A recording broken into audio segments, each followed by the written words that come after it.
Welcome to the Weed and Whiskey Podcast. I am your host, Kogani. This is the first episode, and I will give you a rundown of who I am and kind of what this podcast is all about, and then we'll dive right in. First, I am Kogani. I am coming to you from a deep underground bunker in northern Idaho where the weed is still illegal, even though every state that surrounds us is not. But that's neither here nor there. Today we'll be reviewing Dream Queen.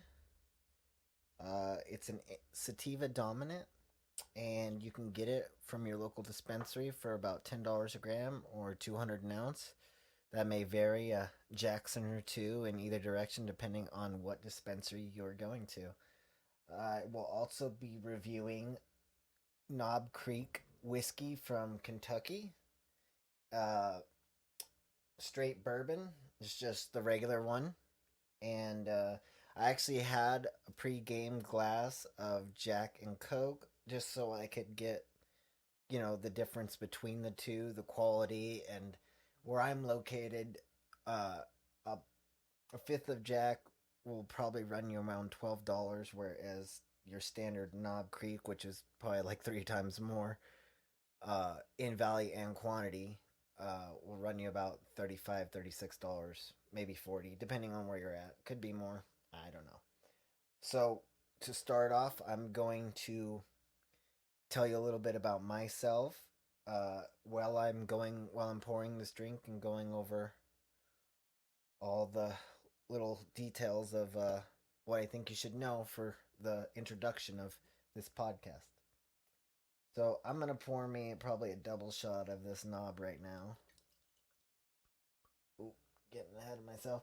I would also like to mention this Knob Creek whiskey is awesome. The lid is so fucking cool. It's cork with wax topping, and just the way you peel it is makes you feel kind of special. If you're someone who doesn't do that all the time.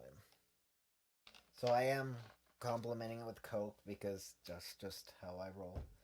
Couple glasses of ice here. I'm gonna take a sip now. I just poured it.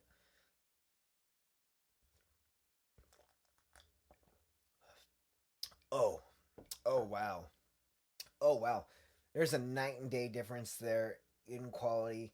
I did a double shot of Jack earlier as well, and it literally tastes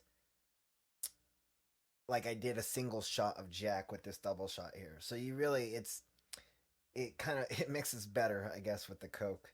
Um, First off, I want to say that I am 32 years old. I am an Idaho native.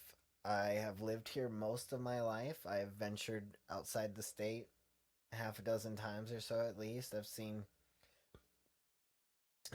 places like St. Louis, Portland. I've been to the coast, things like that.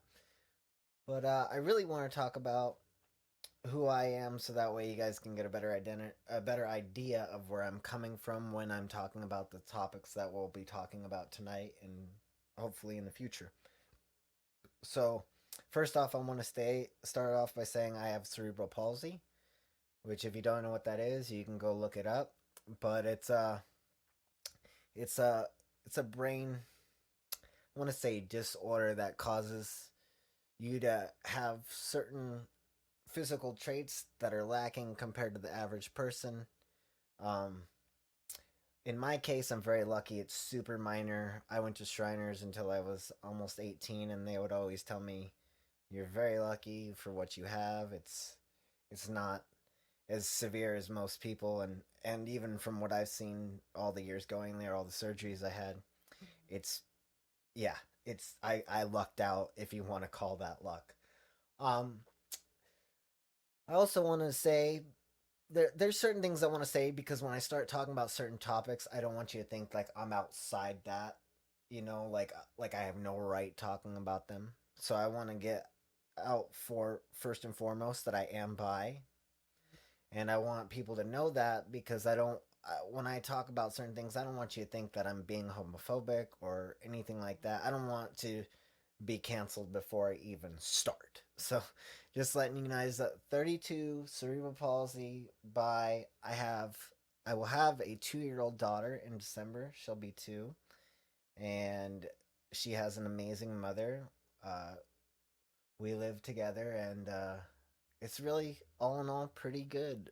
Um, you know how it goes. You got your ups and downs and your trials and tribulations, and you just put your best foot forward and you know work the steps from there. You could say. Now, after getting those minutia things out of the way, I want to tell you about kind of my interests. I love music. I love art. I always have. It's always been a huge thing in my life. I don't play any instruments besides the piano, and that's pretty spotty too. I'm really into producing music. My chosen DAW is Ableton. I'm actually working on a track right now. I'll put it up as soon as I finish it. If you want to go look at my other tracks, you can go to Kogani on SoundCloud. That's Konoghi. That is that just basically SoundCloud with a forward slash. And I want to let you guys know that I was super into dubstep stuff like that, and then tried to make a lot of that shit, and then got into rhythm. Kind of try, if I'm saying that right, tried to make some of that, and now I'm kind of circling back into like basic hip hop beats and slower melodies, classical things like that. But I'm trying to find my groove, find my what I deem is worth making. For all of us, it's hit or miss. There's very few of us that artistically, music produce wise, that get a fucking gold song every time, a gold track, I should say. And I would like to also mention I am really into graphic art and design. And so now I decided to take this project on because currently my girlfriend is starting her own business and it's going pretty decent. So I'm kind of working behind the scenes for her to help that manifest into what we want it to be.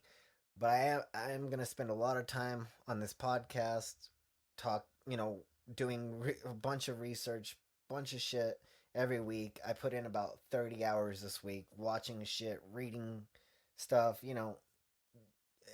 just went buck wild. Tried to really. Oh, apologize. Someone's calling me. I, tried really hard to. I'm gonna put that on silent so that doesn't happen again. I'm gonna try really hard to be thorough on what I say and, you know, be very contextual of what I'm trying to get out as my opinion or my view. And there's a shit ton, just like everyone else here. We got a bunch of shit we believe is correct, and other people don't. So there's that. So I'm really into art, really into graphics. That's kind of how I fell into this. I've been a long time listener of podcasts in general, but when I was in college, Joe Rogan was a thing. That was like 10, 11 years ago now. And I was literally listening to his first episodes thinking, fuck, I want to do something like this. And I have been just one of those people, like maybe you are, just wanting to do it but never doing it, thinking about it but never going for it. Just whatever your excuse is, And there's been times in the past where I've tried podcasts with friends, I've tried different types of podcasts, but I'm one of those people. I think this is a Joseph Campbell idea, but he says I could be wrong, so don't quote me on who it was from, but there are two types of people in the world: people that know a lot about one subject, and there's people that a lot about know a little about a lot of subjects. And there's no one that knows a lot about a lot of different subjects. That's kind of how he says you can identify a charlatan or a masquerader of sorts, in your social life and things like that.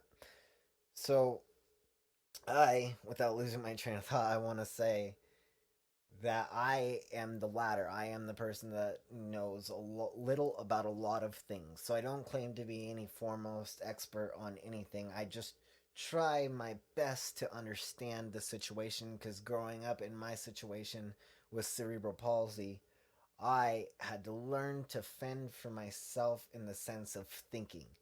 Then I realized at a very young age I couldn't let other people think for me because it was always a negative in my life. So that being said, I am a truth seeker, and since YouTube's been out, it's 2005, even prior to that, I was dabbling, looking for answers, whether it be in my craft or philosophically or maybe even politically.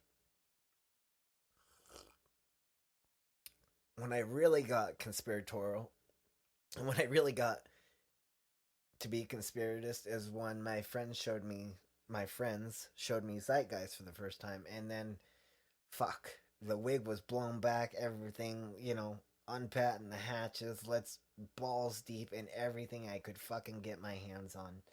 Uh, I would fail classes in college, or I'd barely pass them sometimes, just because I'd go home and be interested in something completely different than what I was being taught all day long. And some of these things that I was being shown or that I was watching, they were alternatives to things I already learned, things I spent $700-800 on, and for a class, and then realized, oh, wait, what? That's just a theory of half a dozen. Well, what the fuck, So, all that being said, I want to read my manifesto for this podcast to you guys, and I also want to let you know.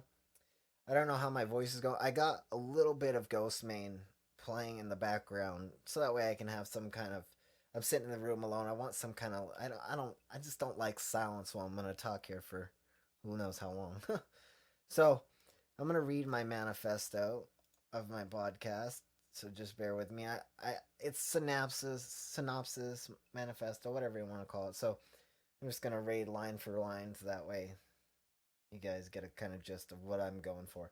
So this podcast is based on my lifestyle and the ideas, novelties, and invocations that surround it. I am a truth seeker, fascinated and awe-struck by the reality that surrounds us and the metaphysical constructs that our mind adheres towards. With this understanding, I will attempt and fail fantastically once a week at making greater sense of our current collective consciousness through the evoking of the goodness of the goddess Dionysus by consumption of hard alcohol and cannabis in an effort to create a paradigm shifting view for myself and listeners, all in the name of science and the greater collective. Though it should be respectfully recognized that this broadcast is purely opinion and a collection of my very limited and given experiences in this finite existence of my being.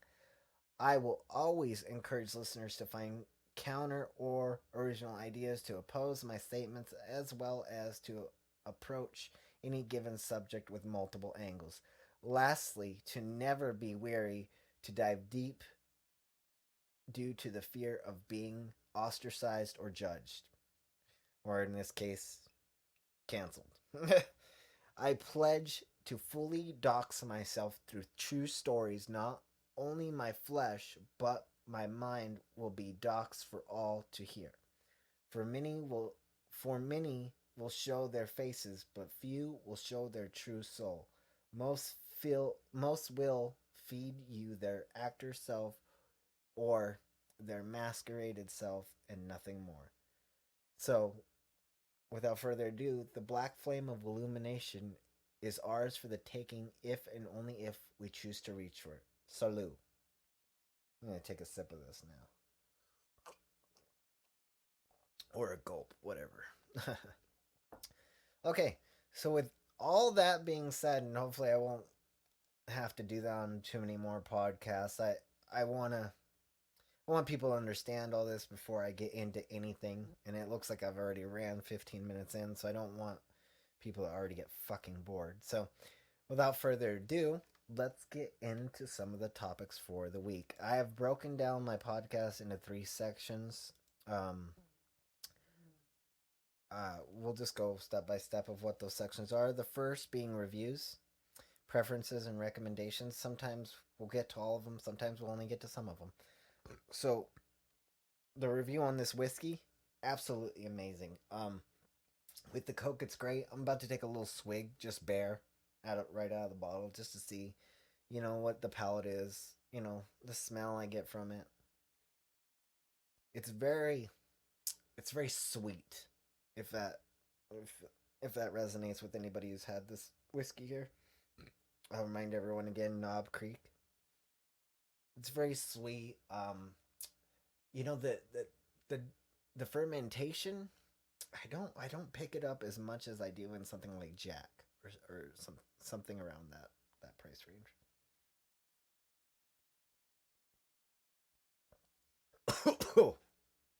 Whew.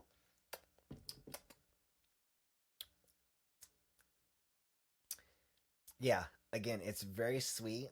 It has like a little bit of a tart to it. Man, that was aged really well. It says here on the bottle, it says 9 years. It's such a beautiful color. Such a beautiful color. It's almost like it's got a caramel taste to it. It's very, I don't know. It's perfect. It goes. That's like, again. It's Knob and Coke, not Jack and Coke. So I'm gonna take a hit of this Dream Queen. I'm gonna start this album over. I'm listening to the new Ghostman Anti Icon album. I've listened to it a couple times over. It's fucking, it's great. He's just a machine when it comes to this shit. Yeah, I can't stress enough. If you haven't heard of Ghostman, go listen to him. I'm sure a lot of you have. If you haven't heard his new album, what the fuck are you doing? I don't know. All right, so I'm gonna take a hit of this Dream Queen here. This Dream Queen, super, super frosty. The trichomes on this shit is magnificent. The orange in it is fucking like pumpkin orange. Those hairs are just so great. And the thing is, the smell is not as strong as something like earlier this week I had Paradise Circus. Fuck, the flavor and smell of that. There's nothing in comparison that I've had over the last couple months that even come close to that kind of flavor on my palate. Like, it is like literally, it's like literally eating candy. Um, this one, I chose this one because it has a 21%, 21.5% THC level, and it's a dominant sativa instead of a more of a 50-50 hybrid like the Paradise Circus. I think this one's just got a little bit more sativa in it. I'm very, very, very fond of this high. It's really uplifting. I'm a sativa person. Some people are indica. I really enjoy the sativas. I like to get mind fucked. If I mean, get that. I'm gonna take a hit here. Oh, by the way, I have literally tried to not to smoke all day long, so that way I can get a pure high from just this strain, so I know exactly, what I'm dealing with. I don't want to do a review where it's like, other shit is convoluted because I had other strains and stuff like that.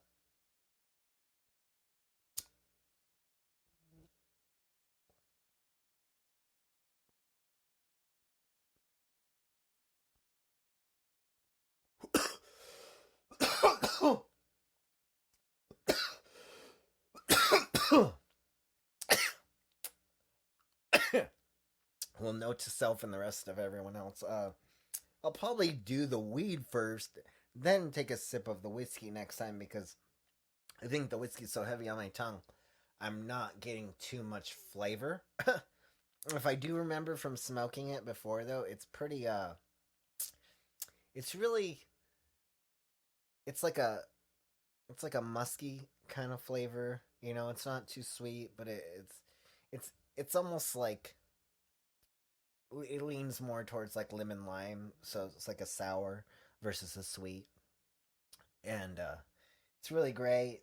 Even hitting that once right now, I can already feel just boom, you know. So with that said, I'm gonna hit this a couple more times, but we'll move forward and actually talk about some shit. And I'm gonna put this.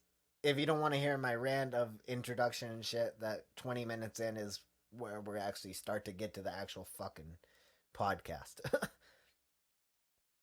Okay, so whiskey, we kind of did that. Now I want to move forward to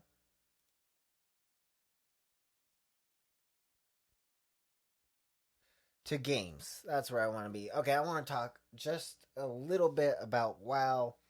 I've been in and out of this game since I was 16, and we're almost getting close to 2 decades later. So I have a love for the game that I just can't get with any other game. I've played Call of Duty, I've played Halo, I've played, you know, Diablo, I've played, Path of Exile. I've been around the block. I'm really fucking into Animal Crossing. I've put about 300 hours into it, or going towards 3. I'm like 270 right now or something like that. That game is amazing. I don't know what it is. It's literally the only game I've ever played where you're not killing something that I'm like, fuck, this is great. I'm just collecting shit, just collecting. I mean, granted, the interactions that you do with the stuff isn't that great, but the game is not really about that. It's about building up your island. It's kind of a flex game. It's a weird flex, but it's a flex. So, anyways, back to WoW. We finally got an announcement date for the new expansion. It's gonna be November 26th. I mean, if you haven't heard yet and you're into WoW, where the fuck are you? The rest of you have heard. So I I'm gonna say one thing.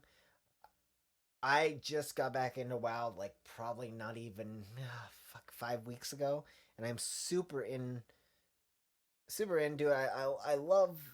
I just I love everything about it. But they did this level squish, and I don't know how I feel about that. And I'm sure if you've listened to other things on this topic, people have just shit on it or praised it or in between. But I can't give you a solid opinion yet until I've played the expansion for a minute, because I mean it's directly connected to that. I do think one thing is really interesting when you really break this shit down is that you've had more than a dozen expansions, right? Each time leveling you up 10 levels from the base of 60. So you've had basically I believe six expansions if I'm doing the math right. So, um, you got that going on, and then you crunch the whole world into 50 levels, and your expansion from 50 to 60, your new expansion is going from 50 to 60. If you do the math on what 50 levels is as a cap, and then you add the other 10, that's a huge percent. You're talking like 18% of your total game leveling is going to be in Shadowlands. Now, is Shadowlands 18 going to be 18% the context and size of the rest of the game? Ooh, I don't know. That's a lot of fucking content. And I mean, granted you can't transfer numbers like that, but I am, because that's kind of how I'm looking at it. I'm looking at it like this is my thing. It's a corporate decision to get more people to play. And I'm sure it's been said before. I haven't listened to anything on the subject, but I imagine smarter people than I, especially when it comes to this game, have covered the fact that it's to get more people involved. Because when your max character is 120 and you're someone coming into this shit new, well, it'd be 130 with the new expansion, right? Someone coming into it new is going to be so, even with a fucking goddamn free coin, it's going to be so, it's just going to be disheartening that you have to do that many levels and you've never played maybe you play another game that's done that many levels, so it's not too bad to you. But for most people, it's like, oh, Jesus, really? So then they're like, oh, let's just rewind it to 50, add the expansion 60. There we go. We got vanilla again. I'm just like, wow. Who, like, the meeting for that must have been so like, so yeah, what do you think of, and they kind of just edged their way into the corner and everybody felt comfortable for the decision.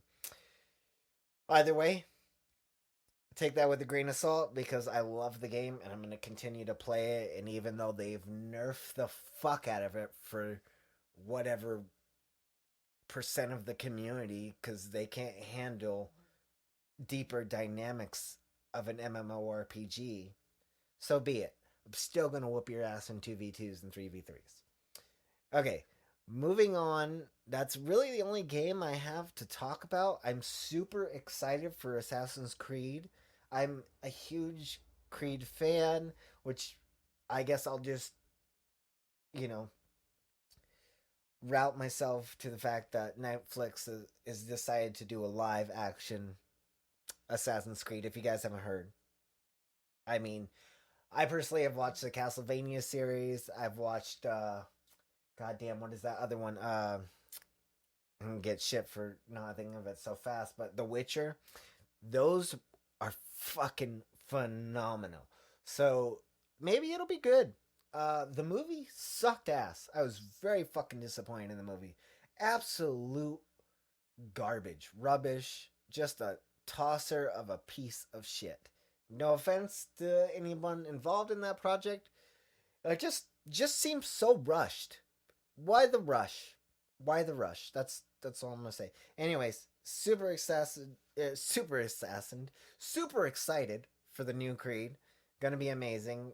Vikings, fuck yes, can't go wrong there. I mean, they kind of seen God of War on PS4, and they're like, oh, well, there it is, and damn right, there it is. So I'm excited for that. I always play Call of Duty. Always get the new Call of Duty. Love trashing the youngins in that game. I'm not pro. I get my ass wasted by people on the computer, whether they're young or old, because there's nothing like using a mouse with the DPI jacked way up to shoot you in the fucking head after they do a 360. Nothing like that. But I play on the controller. I like it. Feels good. Fuck you if you don't like it. I don't care. But I'm excited for those few games. There's a couple more coming up. Of course, Cyberpunk 2077 is on everybody's wait list. And oh, hey, guess what? They pushed it back again. Yay. Yay. Congratulations. I don't give a fuck. Push it back another year. This better be a goddamn good single game. It better be up there with Witcher 3. If it's not, all this hype was for nothing. All this was just, it was just what? Whatever. It was, what bourgeois, I guess would be the word. It was just a weird flex to try to get people to play a game that has Keanu Reeves as a character, maybe slash speaker narrator slash promoter guy. I don't even know. We'll see. But super excited for that shit. So, done with games. Let's go into. I don't have any gadgets for this week.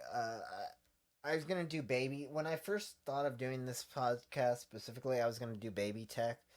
Because when we first had our baby, we had the fucking. Can't even remember what it is now. We had the owlet, you put on her foot. We had the camera that tells you like the breathing and oxygen rate. We had all kinds of things. And honestly, like, I would have just went with the camera if I could decide now. Like, if you got like 3-4 apps on your phone for your baby, that thing beeps all the time, and half the time it gives you anxiety you don't even fucking need. Half the time, this right here is the reminder. Like, people go, AI, here comes the AI, here comes the AI. This is the reminder that AI is not. We're close, but not that close. This thing can't even tell me if my baby's alive or not sometimes. How the fuck you gonna decide for yourself as a robot what is correct and incorrect? Like, good luck, machine learning. Good luck. So, okay, I'm gonna move to movies. I really didn't watch any new movies this week. I just like everyone. I feel like since the whole Corona or this old guy said the Toyota Corolla virus. I don't know where he got that from, but anyways, the coronavirus, like just cinema has just been hurting. They just can't really the things they produced at the beginning of the year and released in the fall just not here this year. And then we got the home the movies at home, theater at home. Now this was a service that existed before Corona, but now it has just been taken full swing by Voodoo and the rest of them because, well, no one can go to the movies, and well, we need to sell movies. So that's kind of the thing, as the industry would probably think. So fuck it, theater at home, feature. Anyways, so I didn't watch anything too new this week. I did catch Blood of Zeus, and now I believe that was yesterday or the day before it came out, and I was like, oh, this is so my fucking alley. I'm gonna sit here and watch them all just so I can talk about it on this podcast. Blood of Zeus is fucking so badass. I cannot explain the level of animation, the level of storytelling. I think is probably greater than most animations out there. It's by far, and maybe it's just because I played a lot of Assassin's Creed Odyssey, as I said before, super huge Assassin's fan. But I've played a lot of that, and I love Greek mythology. Right now, I'm reading. I just finished a book which I was going to talk about called the. Let me get the exact title here because I don't want to fudge it up for people. Um, where is it at here? I just finished the Hermetics collection, and that's by three oh man, I'm gonna fuck this up, but anyways, it's by several people, right? And one of them, one of these people is Manly P Hall, and that's kind of why I bought this because it's just Manly P Hall. Okay, I had other philosophers down. I don't even know what to call this guy. Is he philosopher, historian, uh, what is it? A sociologist, maybe even psychologist. Just a brilliant dude. Overlooked. Is there any colleges teaching this guy? If so, please let me know so I can thank the professor or whoever is laying that fucking kind of knowledge down. That's just, anyways. So it's called the Hermeticism Collection. Okay, you can find it on Audible. I assume you can probably buy the hard copy on Amazon. I just finished that. That shit is so good. Uh, the Kabbalion, learning about that. I don't want to call it religion, but that movement, literally, it's one of the few like religions or isms that I've heard where I'm like, wow, that's so good, and it's the Kabbalion. So it's not even an ism, It's but you know, ideology, ideologies or idiisms, as some people would say, are forms of schisms, which are bad and can be good. So I just really resonated with that. The Hermeticism collection is great. So, anyways, the reason I even brought that up is because Hermes is, or Hermes Trismegistus is basically, he is the philosopher of philosophers. He is at, if I had now in my life, if I had to pick who is the greatest philosopher, Hermes, every fucking time. And the only reason I'm bringing him up is to go back to Blood of Zeus. He's in that shit, and it's fucking awesome. He's just in it, and as a god, of course, so it's not the same thing as real life, but it's fucking badass. This show is Greek mythology meets Japanese anime, and it's terrific. You know, it's it's a phantasmagorium of uh the world. I don't know. I'm trying to think of like 4 or 5 words that could break it down, but it's a tale for the history. It's like they took all Greek mythology and kind of just sandwich the best fucking shit together, you know? And I'm sure a Greek historian would tell me, like, oh, that's pretty accurate, or that's not really accurate at all, or I don't think there's really an in between there, you know, when it comes to that shit. But I'm sure there's more stories, and I'm sure that's probably what they're going to incorporate into season two. They've already even they kind of knew it was going to be great, so they kind of already let it up like as if some more shit is coming. Um, Anyways, great fucking anime. Do not miss it. Do not put it on to the side. Do not put it to the side. It is just amazing. And then, of course, I watched The Witches with the family last night.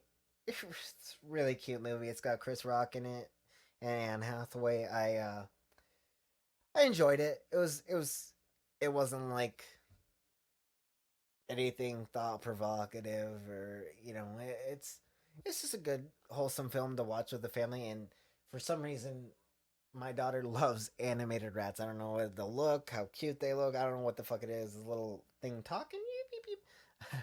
I have no idea what it is, but she loves them. So after that, we put on Ratatouille, which holy fuck, that came out the year I graduated, and I was super into CG at the time. I went to Portland Art Institute, and super into just everything CGI at that point, and it was really a phenomenal feat for animation. I mean, you're talking like the hair and all that too was just next level. And now we're sitting here. I still use Cinema 4D to this day, and the hair texturing and the ability to create hair is just leaps and bounds beyond what it was in '07. I really have started to feel a little older because I'm just like, God damn, have we came a long ways when you really fucking think about it. That's why I'm on.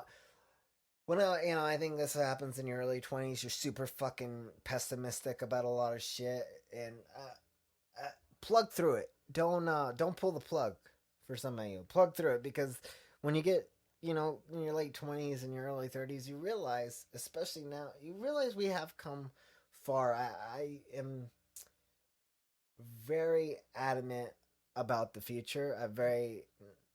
I shouldn't even say I'm very persuaded by the idea of a good future. And I see people trying all the time.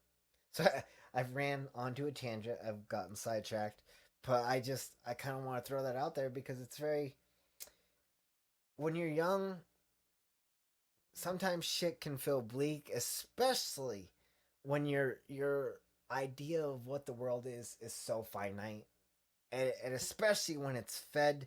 I know in 2007 to 2012, shit can be fed to you in a way that it influences you not not the way it should.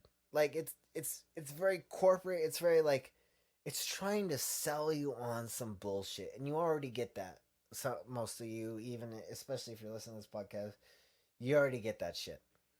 But remember that, like, as time goes on and you get older and you learn more shit, you realize, like, damn, we've come so far. And it's to the point where me and my friends, there's just so many more gold lines than there were when we were 10 years younger, because we've come so far.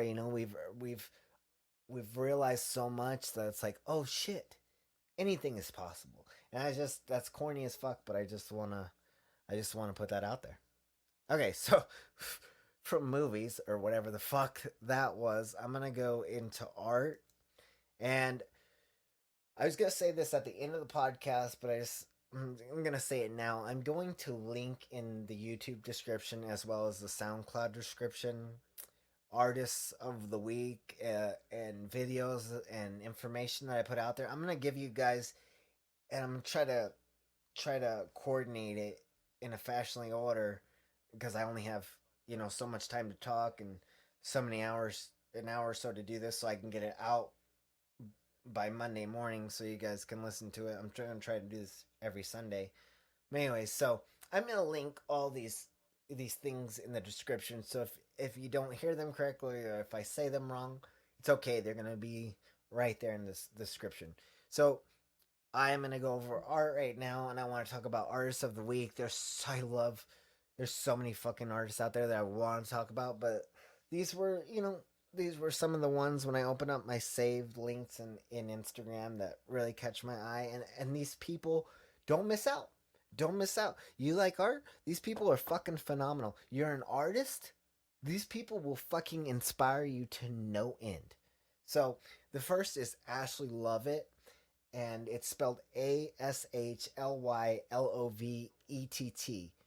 Her art is phenomenal. I don't know if she does it watercolorings or if she does it on the iPad. I haven't paid that close attention, but her watercoloring style is just phenomenal. The colors, um, the composition, um, the raw emotion in the characters that she draws, out of this world, out of this world. So check her out. These are all on Instagram. I'm just gonna give you five. She's just a fantastic artist. Like, just I can't explain how much primal emotions or instincts or just that core of your epigenetics she brings out when you look at one of her drawings. Um, Moon Mixter. It's Moon underscore MXTR. This guy, and literally, I'm not even looking at the images right now. I'm just remembering them because I've looked at them for years and they just mean a fuck ton to me. This guy, he's got a set of characters.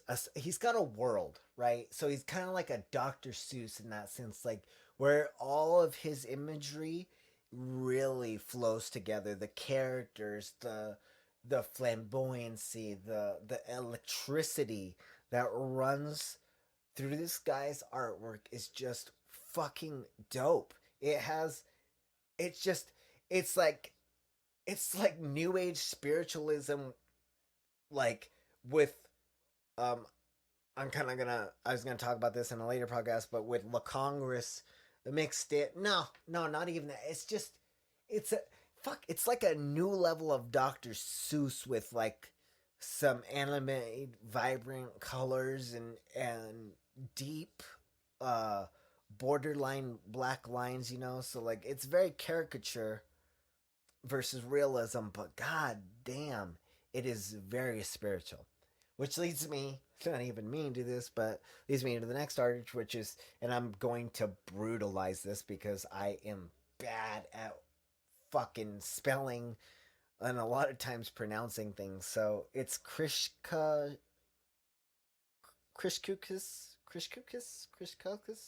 I know I'm just obliterating that, but like, so it's KRISHKUKSI. So it's Krishkusis. Anyways, dude, he makes these. I think he does them CGI first, but he makes these. They're Hindu like sculpture models, but they are to another level. I can't even explain the level. Like, so you think of like Krishna or Shiva or what is the god of truth with the elephant. Anyways, you think of all those styles, right? And you think of those sculptures.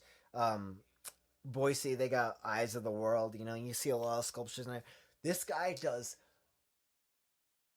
like, you think of one of those sculptures and then add like 150 more in one piece, and it's fucking 3D in real life where you could literally touch each piece and fucking almost stick your fucking face in it. Like the level of detail on these things, I don't even understand. Is it one fucking person? Dude is so phenomenal. Like, just I can't even. It's you're just gonna have to go check them out for yourself on Instagram, KRISHKUKSI. Again, I'll put the link in the description. Um, I want to talk about this next artist, but and here's the thing. I'm coming to the point where I have forgotten why I picked him, which is kind of yeah. I'm sorry about that, but he's totally worth it still.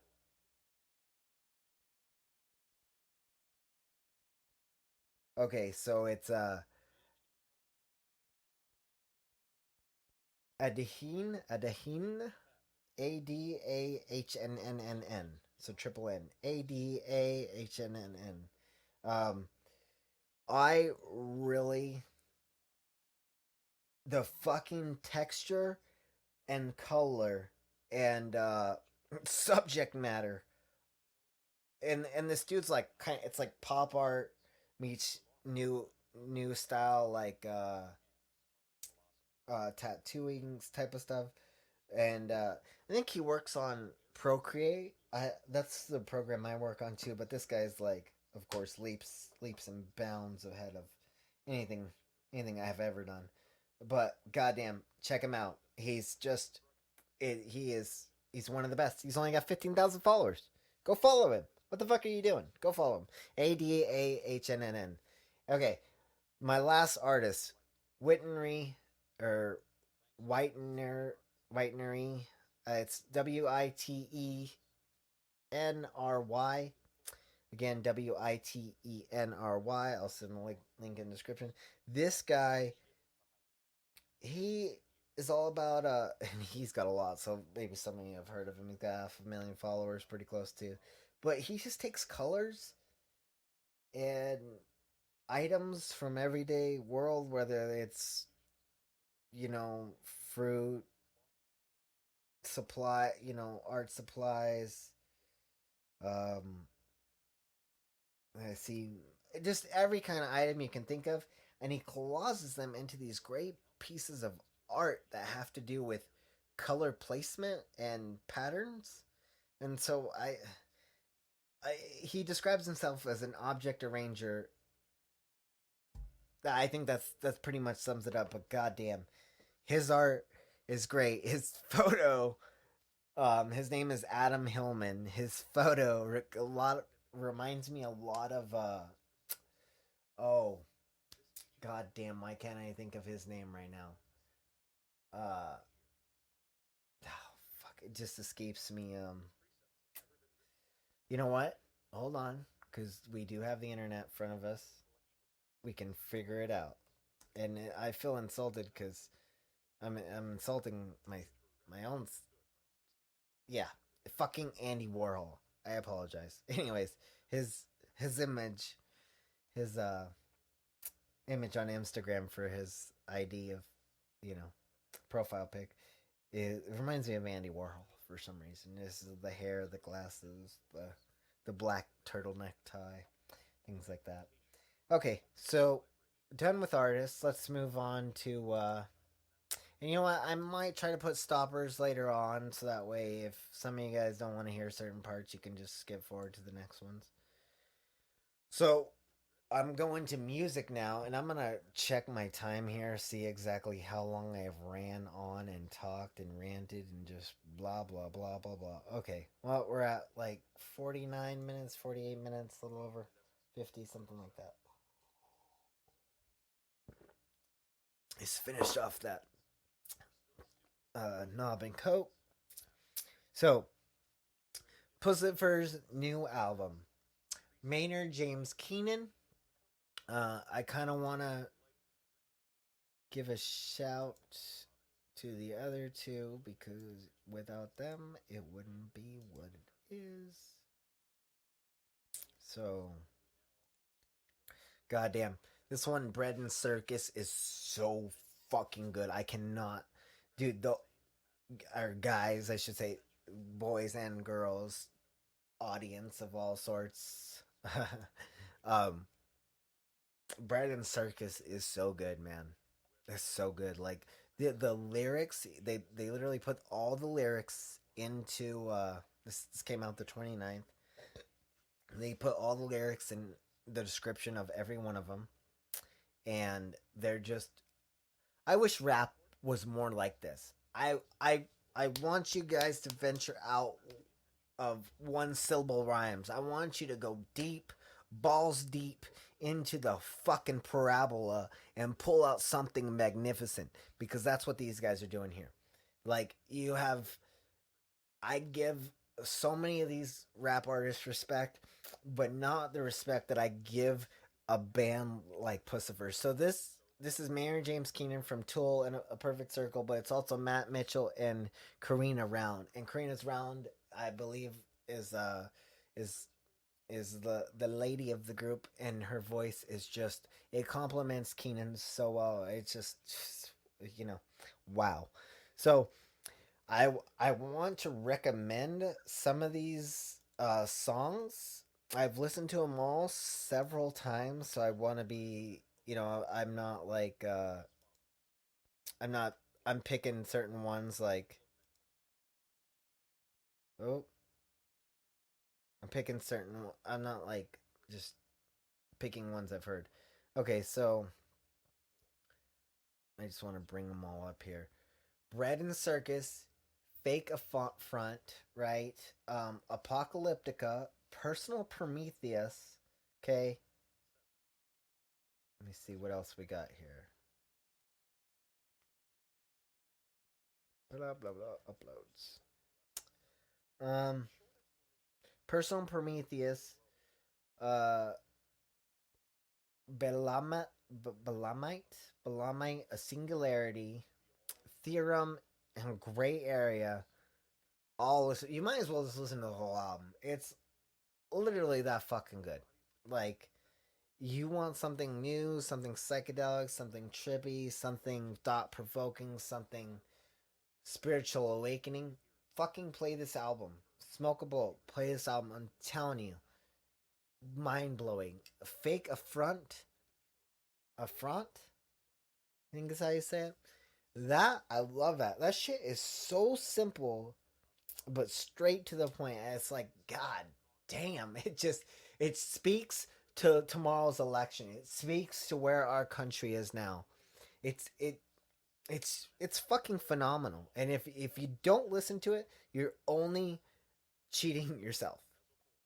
So with that said, uh I also want to talk about Ghostmane's album, which is just great. It came out exactly a week ago. It's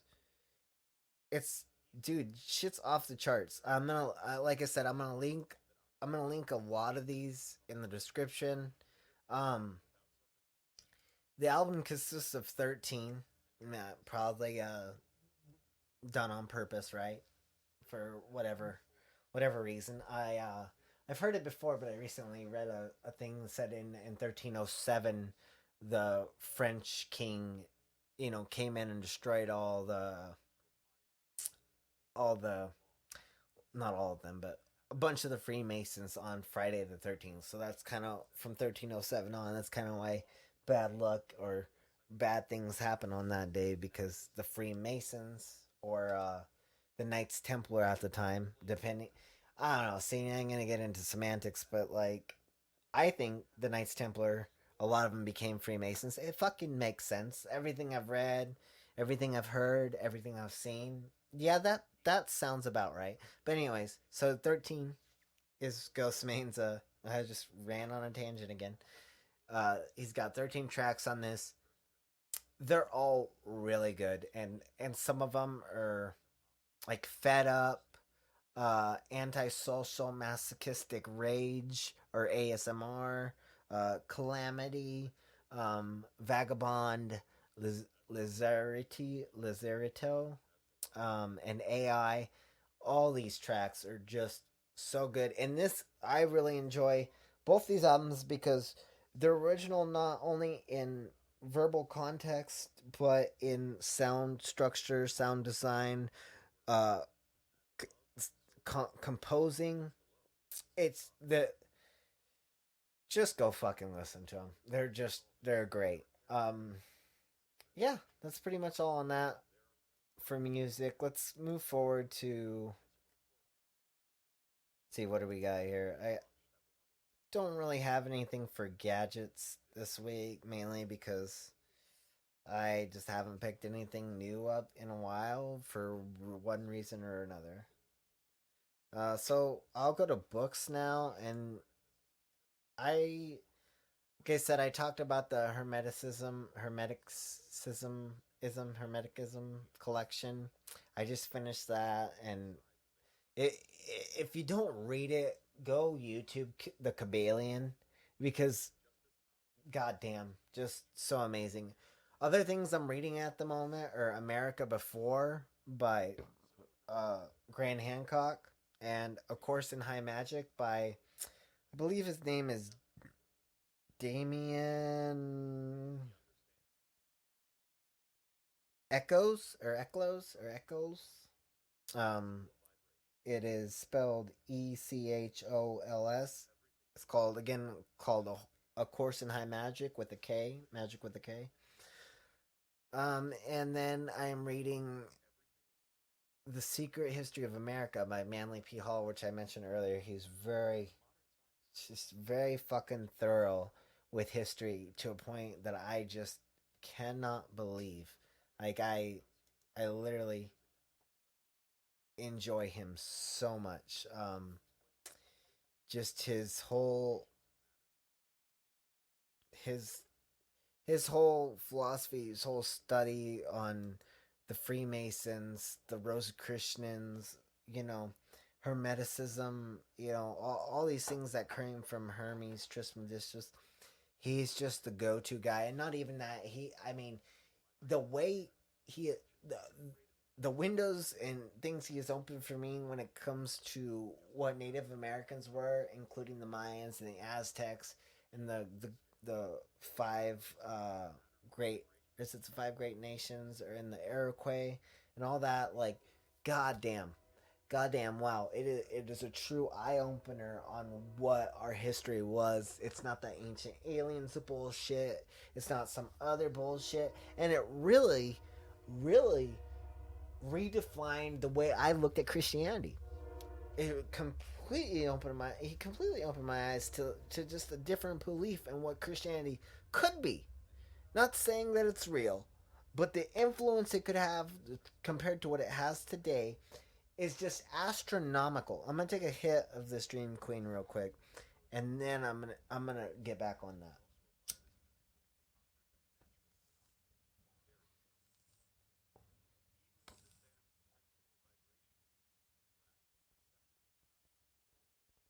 So Manly P. Hall goes over the Aztecs and the Mayans, specifically the Mayans, but he goes over their accounts of when the when Quetzalcoatl comes over, and the description of Quetzalcoatl and all that. Man, that was a Quetzalcoatl was a pietous man, probably Catholic, that came over that had nothing but good intentions for the people, the Mayan people. Nothing but good intentions. Not like the Spanish conquistadors of the later dates. This guy, he gave them mathematics, he gave them astronomy, he gave them horticulture, agriculture, he gave them fucking psychology, sociology, he gave them fucking, he lifted them out of struggle. Like, not saying that they were struggling, but he redefined the way the Native Americans lived.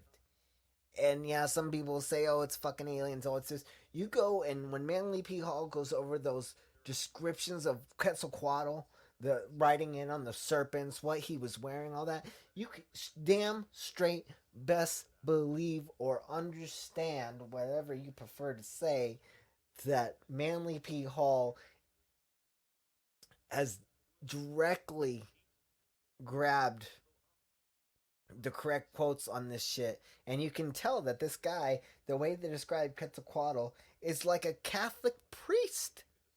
Like, they say he wore a great. And this is the reason I want to talk about this, because some people, you gotta go pay for this shit, and then you gotta find the right one to even learn this shit. And that's why I stress so hard on Manly P. Hall right now. But he goes over the fact that Duke came in on serpents, which were probably fucking boats, right? Okay, and then he had a gray robe that had X's or crosses on it. come on. And then he wore a hat. I don't know, they didn't describe it fish like, but they describe it exactly how Catholic hats are. And the time period and when all their history is written, the Catholic Church existed. You know, the Christian ethos was around. So it's amazing. It's amazing. I go read, you know, the sorry, go read this The Secrets to History of America by Manly P. Hall and Mitch Horowitz. And he's the guy who basically collected all.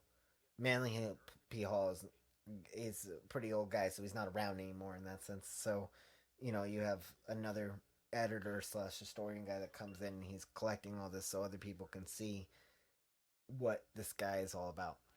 Anyways, go check him out. I want to tell you more, but I don't want to fucking ruin the book because there's just like I like the idea of other people going, "Oh shit, no way." You know, like I like that versus I like if I tell you it's just not going to be as fantastic and detailed, so I'm not going to do it justice, so I'll just leave it at that. Okay, so kind of going over books. Now let's jump over to podcasts. Okay, podcasts. This week, and like I said before at the beginning, I'm a huge Jerry fan, and I think a lot of people talk about Joe now. It's just a thing to do for some clout, I guess. If you're one of these other people, I would like to also mention that the reason I really started this podcast, there's so many reasons I started this podcast, but one that really light a flame under my ass is I found this podcast of this guy. I'm not gonna say any names. I'm not, I'll describe some shit. But this guy literally attacks the fuck out of Joe. And I'm not saying he attacks the fuck out of Joe for like 5, 10, 15, even 20 minutes. This guy goes on for hour plus talking about Joe. And then I go to this guy's page and just Jesus fuck video after video after video after video after video. He's attacking the guests of Joe Rogan.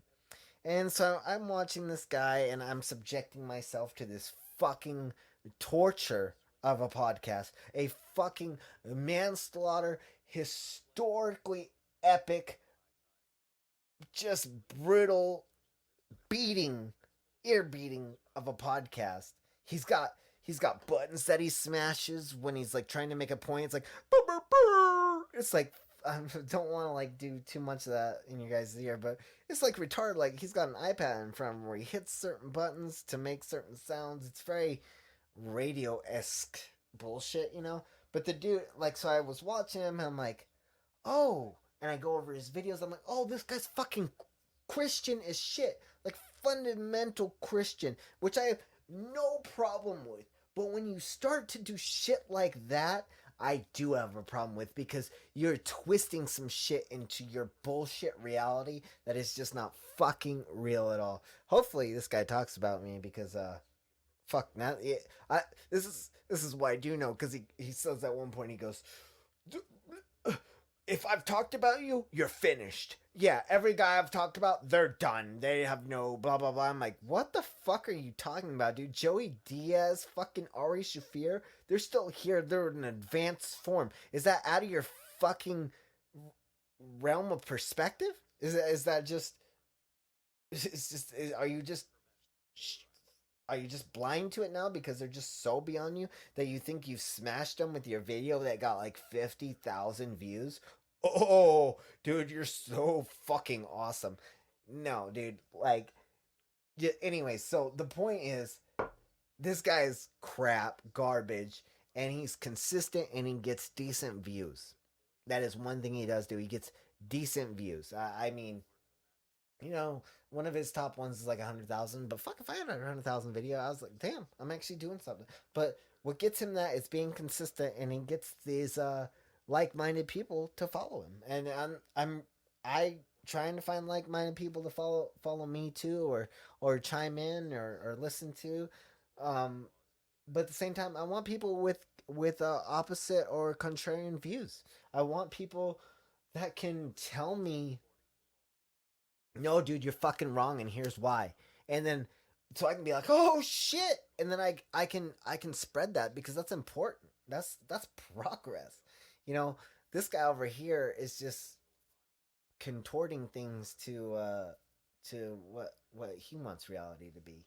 And I guess his big old cross on his arm, his big old arm tat cross on his forearm. Yeah, I'm fucking hard, man. I got a fucking wooden cross, a big ass cross on my forearm. I'm fucking, oh yeah, I'm fucking morals out the goddamn ass. Look at me. Anyways, that piece of shit inspired me to start this. I'm gonna do this every fucking Sunday. If it fucking kills me, I'm gonna do it every Sunday. I'm gonna get liver cancer if I have to. Apologize to anyone with cancer. It's not a thing to be taken lightly. But anyways, you get the point. So where was I? I'm gonna have to. Thank God I got like notes and shit to keep track of stuff. So GR GRE had a full fucking week, right? I'm just gonna go. Just want to go to his page right now and go over the guests he's had over the last week. And I've listened to all these. I will admit with the Glenn Greenwald one, I chimed out at like what is that, hour, almost into hour 3. So, but everyone else I've gotten. So you got Terrence Harris, Gad Sad, Glenn Greenwald, Alex Jones, and Tim Dillon, and fuck it, Kanye West and Maynard James Keenan. I'm gonna throw them in there too, even though there's a couple days prior. I'm also gonna throw in Matthew McConaughey. Dude, I listen to this podcast all the time. Yes, I'm a fucking Joe Bro. So what? I don't care. I love this guy. You look at the Jones, right? I'm looking at the Jones views right now, 10 million. I'm looking at Kanye views right now, 10 million. This guy knows fucking conversation. And granted, these are big people. I get it. But the only reason they're talking to him is because he's built up this massive audience that wants to hear some real fucking talk. So and a lot of us that have been listening forever, we've branched out. We listen to all fucking kinds of podcasts. You know, we're really trying to get to the nitty gritty of shit, whether it be something humorous or something world changing. So that said, actually, I should also note on this first podcast that it's one of the reasons I did the Whiskey and Weed podcast. Um, one of the reasons I did is because I hope I said, I think weed and whiskey sounds good, but whiskey and weed might be. I like weed for, anyways. Oh fuck, I'm deviating from where I need to be, but that first podcast with Elon Musk and Joe, that was another really huge inspiration for me, and that's why I chose to call it the Weed and Whiskey Podcast, because that podcast had both of them, and Elon Musk partaked in both of them, whether he inhaled or not. That smoke stuck around, and I'm sure if he doesn't smoke much, he felt some goodness to it. And if he does, maybe he did inhale a little, and you just assumed he didn't because he's smoking on a big fat fucking J, and he blew out only 80% of what he took in. Maybe. Who knows? The point is, stoners aren't fucking dumb. Stoners aren't slow. Stoners aren't fucking this. Stoners aren't that. Stoners build your fucking houses. Stoners fucking pave the fucking roads. Stoners pretty much are the motherfucking fight club of the fucking drugs as the federal government would classify them. Okay? So, boom, right there. This guy, you want to take his stock down. That's cool. But guess what? It's higher than it was then. So fuck off. You know what I mean? It's just. Anyways, that's the reason I was kind of inspired to call this what I call it. And we'll see where it goes. I hope that the way I talk and how I talk is not too invasive for people, because I really don't want to turn anyone off to this. I really want this to be something. I I I want to hear more of this. You know what I mean? That's like Duncan Trussell. Like, I love Duncan Trussell more than I love Joe Rogan. Duncan Trussell is one of the greatest fucking podcasts of all time, along with his cartoon with Penn and fuck, man. I can't say enough good things about that podcast. I apologize. I got me, like I said, I have a little bit of music playing in the background while I'm doing this, so I can kind of flow and I don't lose track in the silence. So, anyways, so amazing podcast, Duncan Trussell, and there's a lot more out there. My girlfriend, she really likes Dex, the armchair expert. She likes that guy as an actor, so like he had a podcast and it was pretty up there for a while, so I went and checked him out. Dude, great fucking podcast. So goddamn good. Like there's ones in there where you got like Charlie Day on there from Always Sunny in Philadelphia and stuff, and he goes over what he did to get to where he is. And there's no fucking shortcuts. Those are one of those podcasts that teach you there's no fucking shortcuts. You get down, you do the work, you get dirty, and you do what you need to do to get it done. There's no fucking shortcuts. And you do it for the fucking love of it, because that's the only way you're gonna get to the finish line.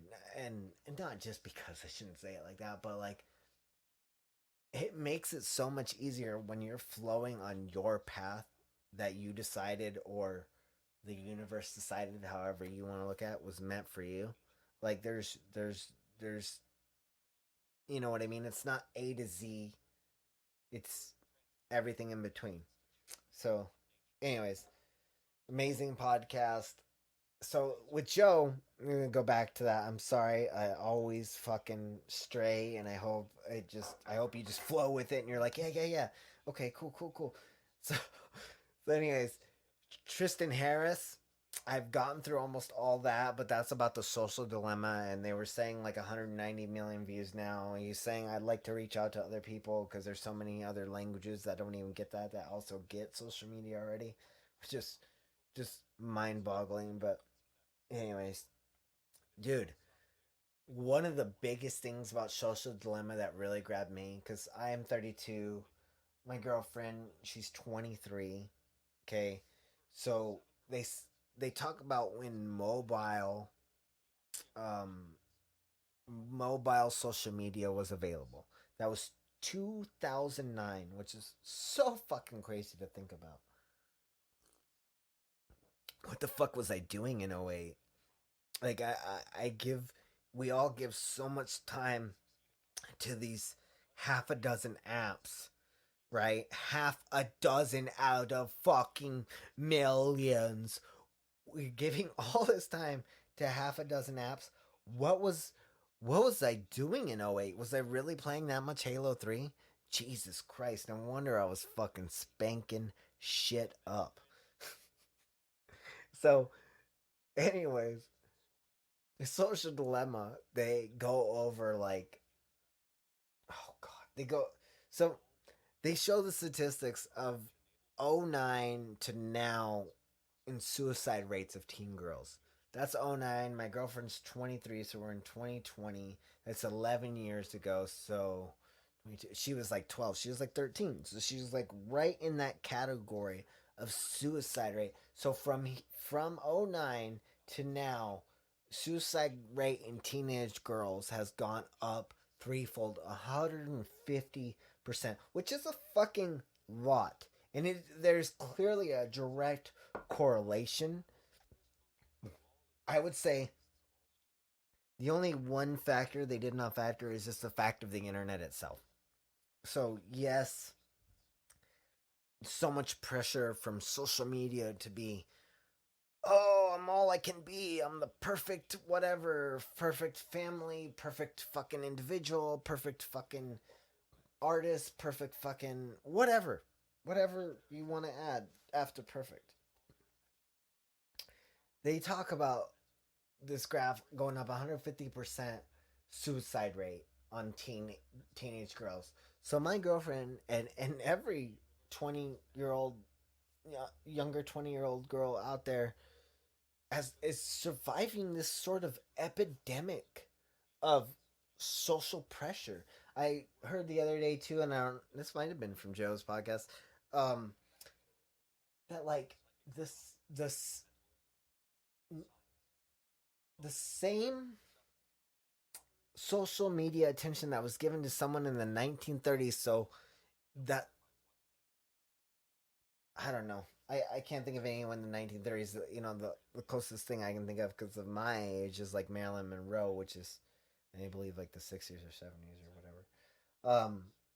But just the fact that 1930s, the celebrity at the time got as much attention as the average teenage girl does now explains so much of why the pressure and neuroses that come from that in male and females today exists. And I just, it, the whole thing, so many of us have known that this shit is bad to one degree or another. But social media really puts it in perspective in a time frame that is acceptable for most people. So if you haven't watched it, go watch it. Get off that fucking phone, dude. I look at that shit every once in a while. Go fucking live, dude. I've been in it. I get it. Get out. Detach. Like I told you earlier, I play WoW. Dude, that shit is so much better than being told what to wear, where to go, who to meet, when to meet them, how to meet them, where to meet them, what to eat with them. You know, that shit is ridiculous. Fuck that. Detach from that. Um, I'm gonna bring this in because this is still on the podcast thing. I am on this George Hotz fucking bender. This guy is fucking dope. Programmer over 20 years. Just love listening to this man talk. I've listened to his XSX blah blah whatever, the TED talk or whatever the fuck it is. I've listened to that about jailbreaking the simulation, and then I've listened to his new one on Lex. What's his bucket? Lex Friedman. I listened to him on that podcast. I've taken in about 7 or 8 hours of of him live and stuff, and I just fucking dude is genius. There's times where I'm like, are you just saying what you want him to say, or are you just that naive about a certain subject that you're just kind of whatever about it? I like to think the latter, right? I like to think the latter. So that doesn't make him any less of a person to me. It's kind of like a quirk that I'm like, oh, what is that? But dude is super fucking genius. I feel him when he's talking. I'm like, yeah, this is it, dude. You're so fucking dialed in. It is off the charts. So Lex Friedman, George Hotz, get it, fucking get it. If you don't get that, you don't get it. All right. So, anyways, Social Dilemma. Now I kind of got the George Hotz. I'm just gonna leave it at that because he is so fucking great. Uh, Gad Sad, great podcast. It's just nice to listen to Gad Sad. It's just nice to be reminded that what the education and judicial system tells you things are is not what it is. Glenn Greenwald, basically, uh,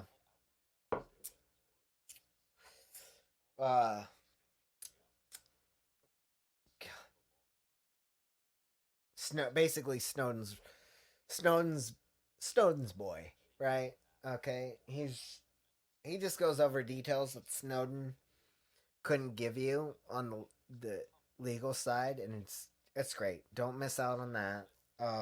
That's the thing. It's crazy. Is like these last 7 podcasts have been fucking fire, fire. Like I couldn't talk about them enough. How much fire they've been, and I mean, you can be a fucking stickler and go, oh, but they said this, or oh, but they said that. Fuck you. I don't care, but they said this, but they also said this. So sit on it. Sit on it because I don't care. I do not care. So, Glenn Greenwald, some of you Harvard wannabes or Harvard esque or Harvard esque or Harvardy or Harvard type of people will want to listen to. Alex Jones, Tim Dillon. I am loving Tim Dillon. Like, I have known him for like a couple of years now, but I love this guy. This guy is just hilarious as shit. Uh, if he came through town, I would definitely pay to see him. Um, Alex Jones, that one 1000 or 1555 is the podcast, is so great. Like, I love seeing Alex drunk and the rest of them not. It's great. It really dials things into how real this shit is. Um, and when I say shit, how real, a lot of you out there like to go, oh, conspiracy, conspiracy. Fuck you, fuck you. It's it is not conspiracy, man. Just do your homework. Go out. Don't listen to someone telling you how it is. Go spend 3 or 4 hours. Oh, I don't have 3 or 4 hours. Then shut your mouth. I want to hear it from you. If you ain't got the time to do it, don't tell other people what it is because you're being hoodwinked. There's so much bullshit, man. And I'll get to that bullshit here in a minute about some serious shit. Some serious shit because, man, the truth is the truth, and if you're gonna overlook the truth, then then you're only putting us in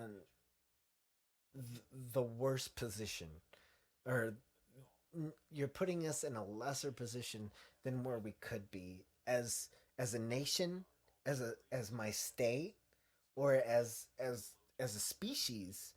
You're putting us in a worse position. So that's all I'm gonna say about that. Alex Jones dropping some real shit right there. Like when he talks to fuck man, it's like I think his name's David something or other about how this guy's part of the Bohemian Grove and this was filmed in I think '04, and I've watched this video probably a dozen times, but they watch it together like a bunch of homies. It reminds me of when me and my homies get together, you know. When a bunch of me and my friends get together, it reminds me of how we watched it. You know, it was really relatable in that sense. But he talks to this guy, and I just want to make the one comment. He goes, "Who?" Joe goes, "Who's that?" And Tim Dillon goes, "He's talking to the lizard." That is some fucking gold right off the top of his head. He's talking to the lizard, a lizard. It doesn't even matter in that form. He's just talking to the dude. I was fucking crying laughing. Anyways, okay. So moving on, Kanye West, great fucking podcast. Me and a couple of my friends are huge fans of Kanye West. There's so many people that call him crazy, whack, blah blah blah. You listen to that, and if you can actually follow even half of what he's saying, you totally get like you totally get this guy's motive of operandum. Like this, he's not he's not bullshitting you. This guy is for real, and if you like mock him because he's so comically out there, you're just bullshitting yourself. You know what? Half the shit he said is like, oh God, I'd like to say that and mean that. But I'm stuck at this 9 to 5 with a bad back and wish I had some more shit in life, some more material goods. That's why you don't get it. That's why you don't get it. Not really. If you've stuck into the podcast this long, I'm not. This is not who I'm talking. I'm not talking to any of you, but you know the people I'm talking about. That's for fucking sure. Mayor James Keenan. I've talked about him earlier. He's on podcast 1553. Great fucking thing, and it's only an hour and a half long. It's basically like a promo plug that's worth listening to. Matthew McConaughey, great fucking podcast. Love that guy. Love him. Love him. Love him. Love him. Always have. They some people fucking hate him. I've seen jokes on Family Guy about him, you know, whatever. But the dude, yeah, they say smart people really smart people are the ones that play the stupid people on TV. So great examples of that are Charlie Day or uh, Adam Levine. These are great examples of people that are super smart in real life, but are like that ability gives them this cutting edge to play dumbass motherfucking people on TV, which makes for great TV. Fucking love it. Fucking love it. So Matthew McConaughey, I feel is like one of those guys, right? And he really is pretty honest about who he is in the podcast. But there's one point in the podcast, and I'm taking a hit of this Dream Queen. This is my third hit here. I'm really going through it so slow because I'm trying to slam out as much as I can in a certain amount of time. I already feel like this is dragging on longer than I thought it was. Like it's really surprising to me that I'm even going still. I thought it was literally only going to be an hour, and I feel like when I switch over and look at where I am, yeah, I'm at fucking almost an hour and a half. Craziness, craziness. So, Adam Levine, smart people playing dumb people. Matthew McConaughey. He, at one point, this is why I bring it up, at one point he mentions how and I've heard this before, but it's nice hearing it from a different type of person, that he doesn't say this directly, but it relates to me, and I've listened to enough where I think like it is a direct. I just feel it, man. So, anyways, he talks about how he was raised in a two-parent family, and for any of you who don't know, like my friends out there that don't know, and a lot of my friends come from one-parent families or parent families with step parents and stuff like that. Well, he talks about his family, which is the two parents, right? And that I assume all their kids are from those two people. He talks about the values and the social constructs and how they lived and their upbringing, and that's it was really good. But he gets down to how the nuclear family is really suffering right now. You know what I mean? And so I'm talking about like my household, like me, my girlfriend, my little daughter. They're all, like that whole idea of that is under attack from so many sides, whether it's LGBTQ, and no, nothing against them. Like I said, I'm bi, like nothing against them at all. But there's just certain corporate facets that support these movements that plug these ideas because they don't want you to be in a steady relationship with someone or someone's if you're polyamorous, which I'm not against. So that's what I mean.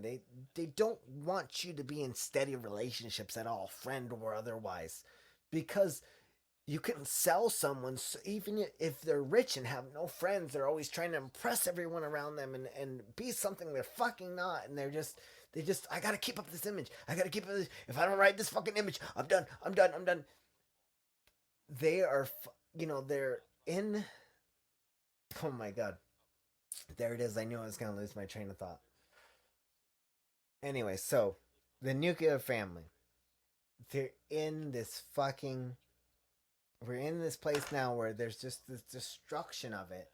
And he kind of goes over that and he talks about the suffering that children, and I come from a broken home, the suffering that those children go through in normal in comparison to families without broken homes, or just a sturdy household structure where there's two females, two males, a male and a female, whatever your flock of birds is, like or feathers is, like whatever it is, like that's under attack because in my opinion, the less moral support you can get from individuals in your own life, the more it is to sell you on the bullshit that they think needs to be sold to you. And that could be a fucking loofah to a car, to a piece of property, to a certain type of lifestyle, to a certain type of individual identity. Like they're trying to sell you on every angle. And when I say they, I'm talking about corporate corptocracy. They're trying to sell you on like, you buy this brand, you're that level of dope. You buy this type of food, you're that level of you're that level of cool, or that level of understanding, or that level of health, or that level of whatever. So it's like it's basically brainwashing. It's basically brainwashing, and that's all. I don't know. That's all I can say about that. I just think it's. I really think it's ridiculous, and I've completely lost my train of thought now, kind of ranting into fucking the void. So I'm I'm just gonna move on.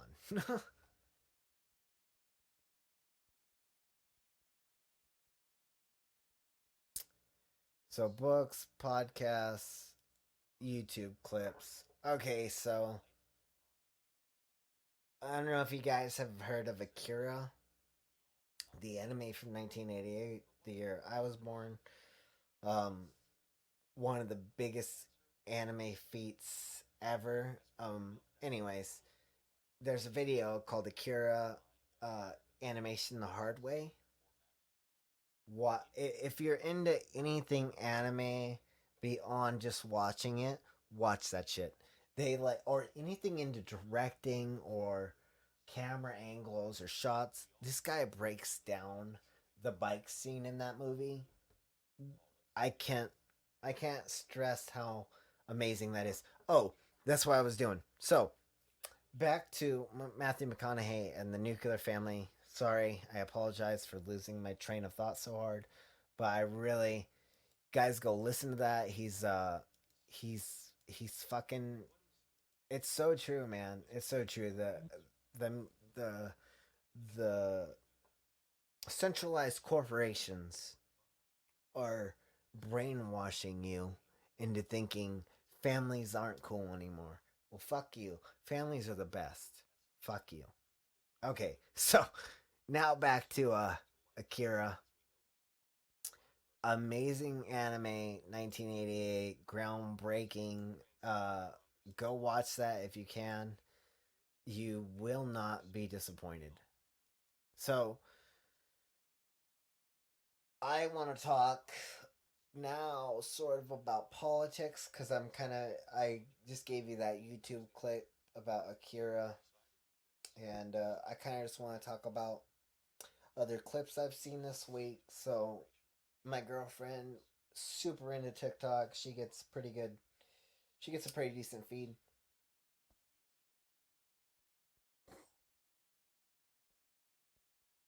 based on the things she's liked. The election coming up, I guess in Washington D.C., they have boarded up all businesses, all buildings, in case Trump wins, for a riot to happen. So I'm guessing they're implying Antifa is going to riot, because I don't think pro Trumpers are all about that, anyways. I've never really heard that in the media, so that's that. Um, but yeah, if you go this video she sent me, I'll try to put the link in the description. The video she sent me is just, it's interesting. It's interesting to say the least. I don't know Washington streets, so I couldn't tell you if that was Washington or any of the. But it seems pretty fucking legit. She's also showed me ones of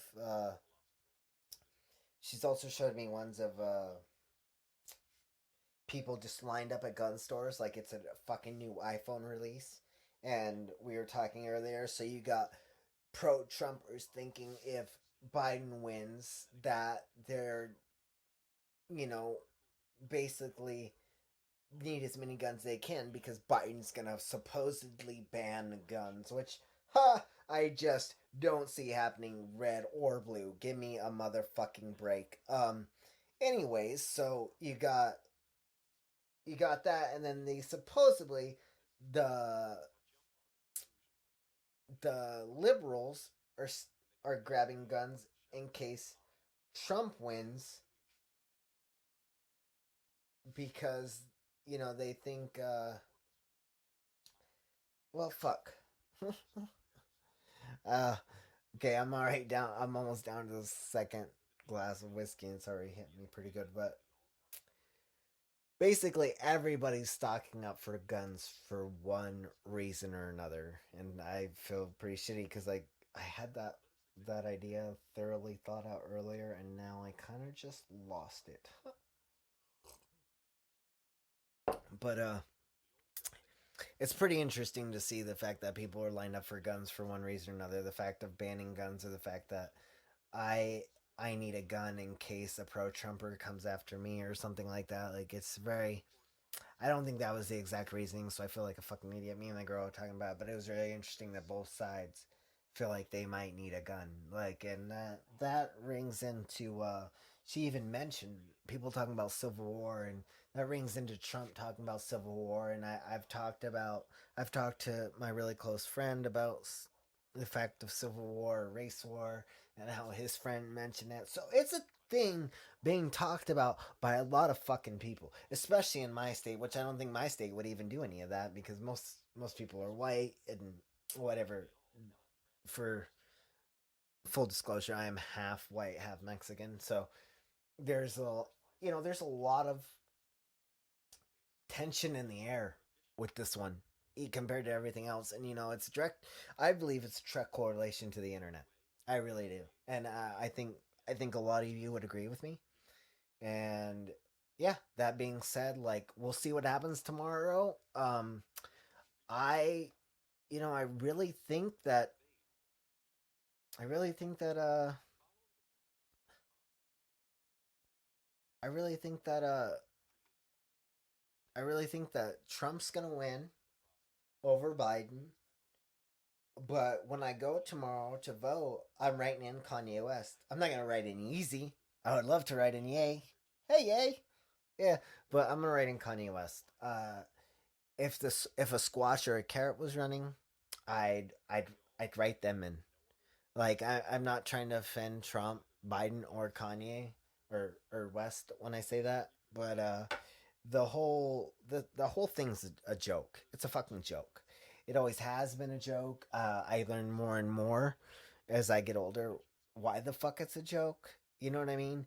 And I could sit here and probably talk forever about why it's a fucking joke for so many reasons. But the um, if you're into the podcast this far, you get why it's a fucking joke. You get why it is a hack. It is a facade that is empty as a fucking black hole. Just nothing. Just a void. A void. So, with that said about politics, I want to talk about mass. Um, Me and my friend have not been an advocate for mass. He has been an advocate for mass. Uh, his argument basically boils down to the respect of others, which now I am at a point that I get. That I get. Um, I will say that this is it's a big change for me because I've always been like, no fucking mass, fuck that shit. That shit's dumb. That shit is so dumb. That shit is so dumb. But here's what's fucking dumb. I thought it was fucking dumb. That's what's fucking dumb. And I thought it was fucking dumb before it was it was a thing to talk about. I thought that shit is so I thought the idea of viruses is so fucking dumb. So if you're a pro lifer to the fullest, I'm gonna take a hit again here.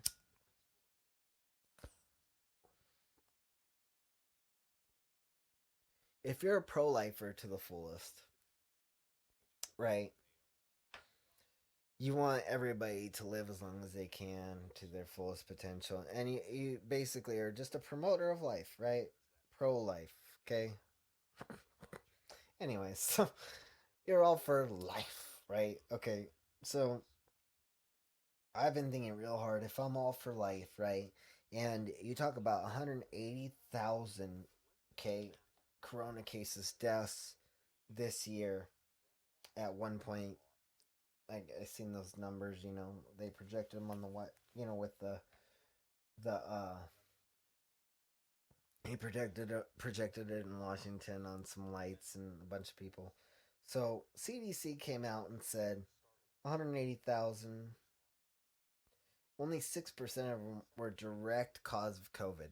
Everyone else had something else plus COVID. And I'm guessing a lot of that is heart disease, cancers, uh, you know, things of that nature. When when you times 180 times 0.06, you get 10,800 people that died directly from COVID. Directly from. Okay, so that's going to lead me to like the influenza virus, all these other viruses. I'm sure they've killed just as many people directly. No other, you know, preconditions, pre symptoms, no other bullshit prior to COVID. Okay, I'm gonna guess that the influenza is done. So if we are going to live in this new normal of wearing masks, which I stepped out my back door and there's a deck so I can see like two or three other people's yards when I step out my back door, and the girl in the backyard she's got a mask on swinging. She's got a mask on swinging. She's the only one, and I literally she's got to be like 10 or so. So I think literally she just wanted to wear it because it's kind of cool to wear. So literally become a fashion statement. It is literally a fashion statement to the fullest, and we all know this. So I'm not going to waste time on that. But if if the number is 10,800 people that are directly killed from COVID, I imagine those same numbers extrapolate to all these other viruses. So if we are going to wear masks all the time, we should have been wearing masks 10 years ago, a decade, because there's a new virus that takes more and more every year. And if we really care about our elderly, we'll all wear masks. And so from this day forward, whether I look like an idiot or not, I'm going to wear masks. But I'm also going to tell you, when you ask me why I'm wearing a mask, my idea is I'm a decade late like the rest of you motherfuckers. Because if I'm truly pro life, if I'm truly for helping our elderly, like, which I would want the people younger than me to do for me, if I'm old and decrepit, then I should really put, my mask where my mouth is. Okay. That being said, mask on. So, I got this area that I have in under politics and when I talk about this shit. Drama of the week. Laptop from hell. So I tried to search because I've been hearing about this fucking laptop for like a couple weeks straight now or whatever it's been. I just this, and I like, can I see it? How do I know? I don't want to see it, but I need to see to know. I need to, like, if I'm gonna talk about it, I don't want to be talking about my ass like so and so said this was in this, but who knows? Because not everybody's watched them, and YouTube doesn't allow you to see them, and they've been the whole thing has been very stamped out. So I found a YouTube video where it tells me to go to gtv.org. There's another one, but this is the one I went to, and it's it's fucking that's him. That's him. It's true.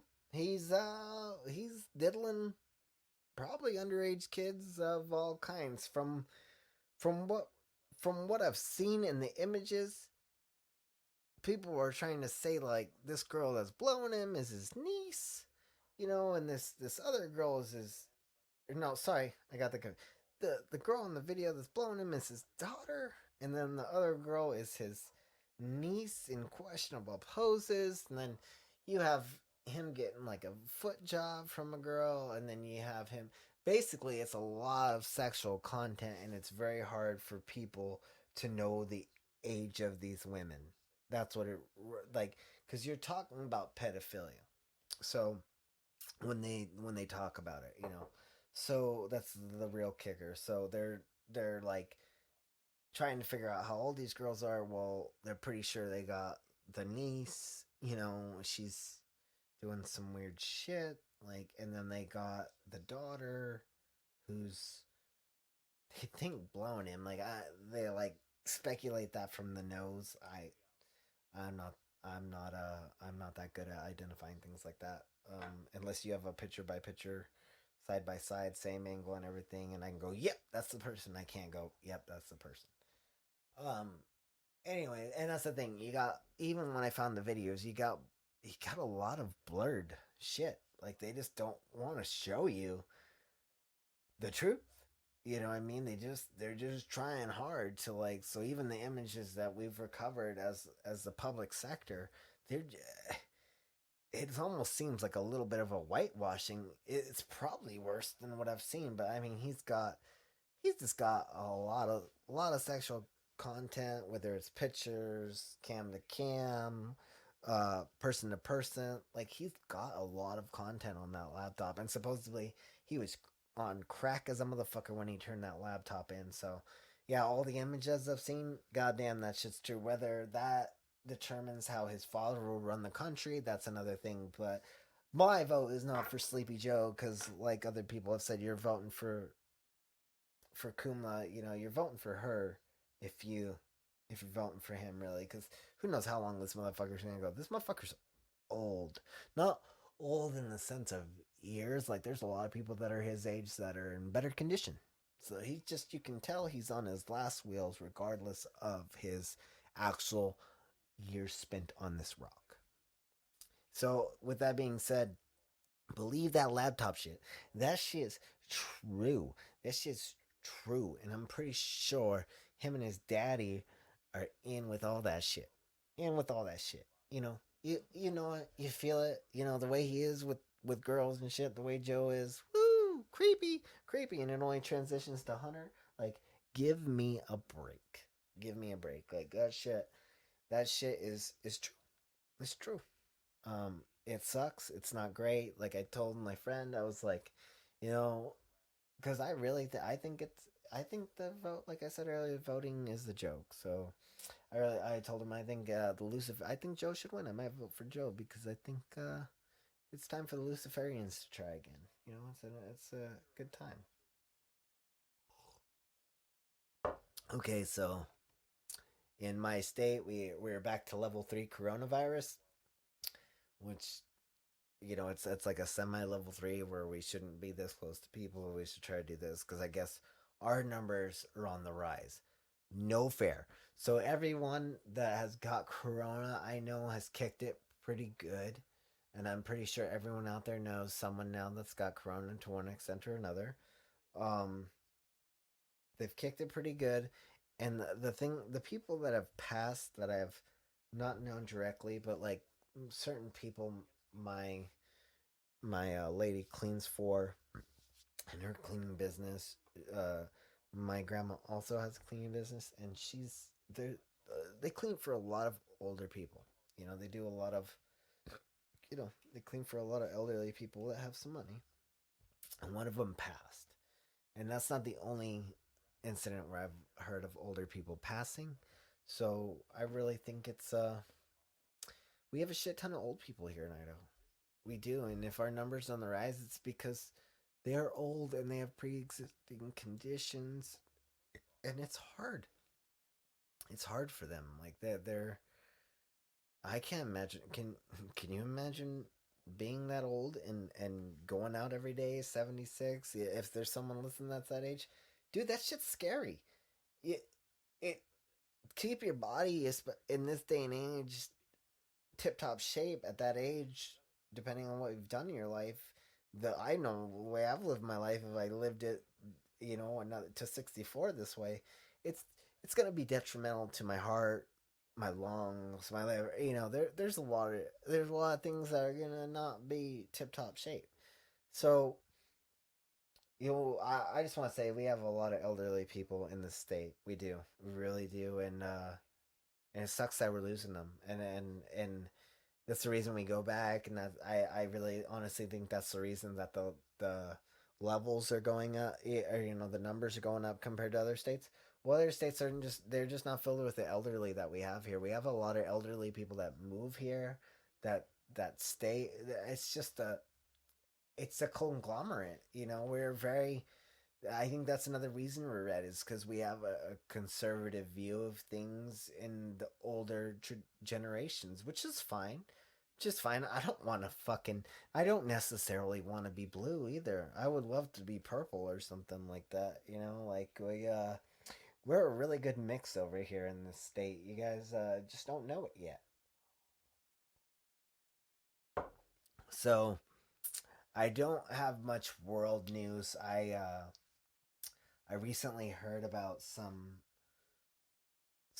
tragedy that killed a bunch of people. I don't know if it was a hurricane or something in another country, so I don't want to get to that. But I don't want to get into that. But yeah, it's sad. My heart goes out to those people. Like we're very lucky to geographically live in certain places. Like it really reminds you that you know what it is to be alive. So I kind of covered section two. I didn't really look at tech too much this week.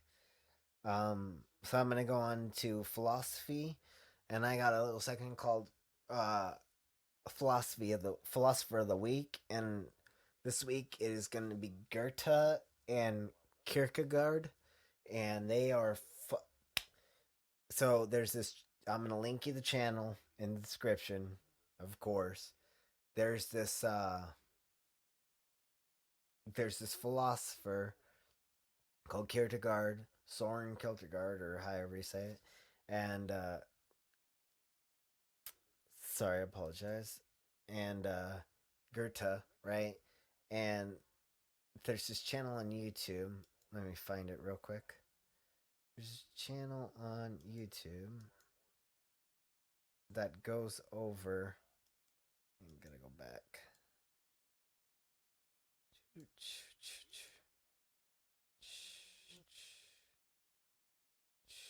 Yep. There's this channel on YouTube.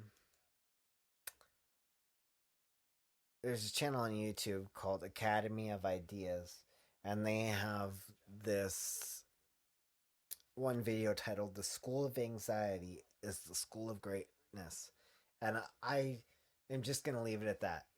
If you've grabbed anything from this podcast, go listen to "The School of Anxiety is the School of Greatness" from Academy of Ideas. It's phenomenal. That's why I'm giving it Philosopher of the Week to Goethe and Kierkegaard. Um, they're just great. So, moving on to quote of the week. You're as smart as the stupidest person you spend time arguing with. Shahil, or sh at SHL on YouTube. Dude's great. Techie nerd.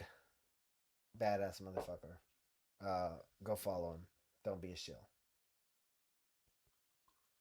So, pour me another glass here of Knob Creek. This shit is so good. I think I just might drink this next week. Honestly. Um, the old putting the old motor oil in it because everybody loves that motor oil. So now my YouTube music in the background here has just got me on some random shit that I've listened to in the past. Um, associating with the new Pussifer album. But this Deftones Passenger, fuck, I've always loved this fucking song, man. It's got Mayor James Keenan, the singer of Deftones, in it, and the band, of course. But goddamn, it's so good, man. Timeless, timeless. Okay, so oh fuck. Okay, so here we'll get into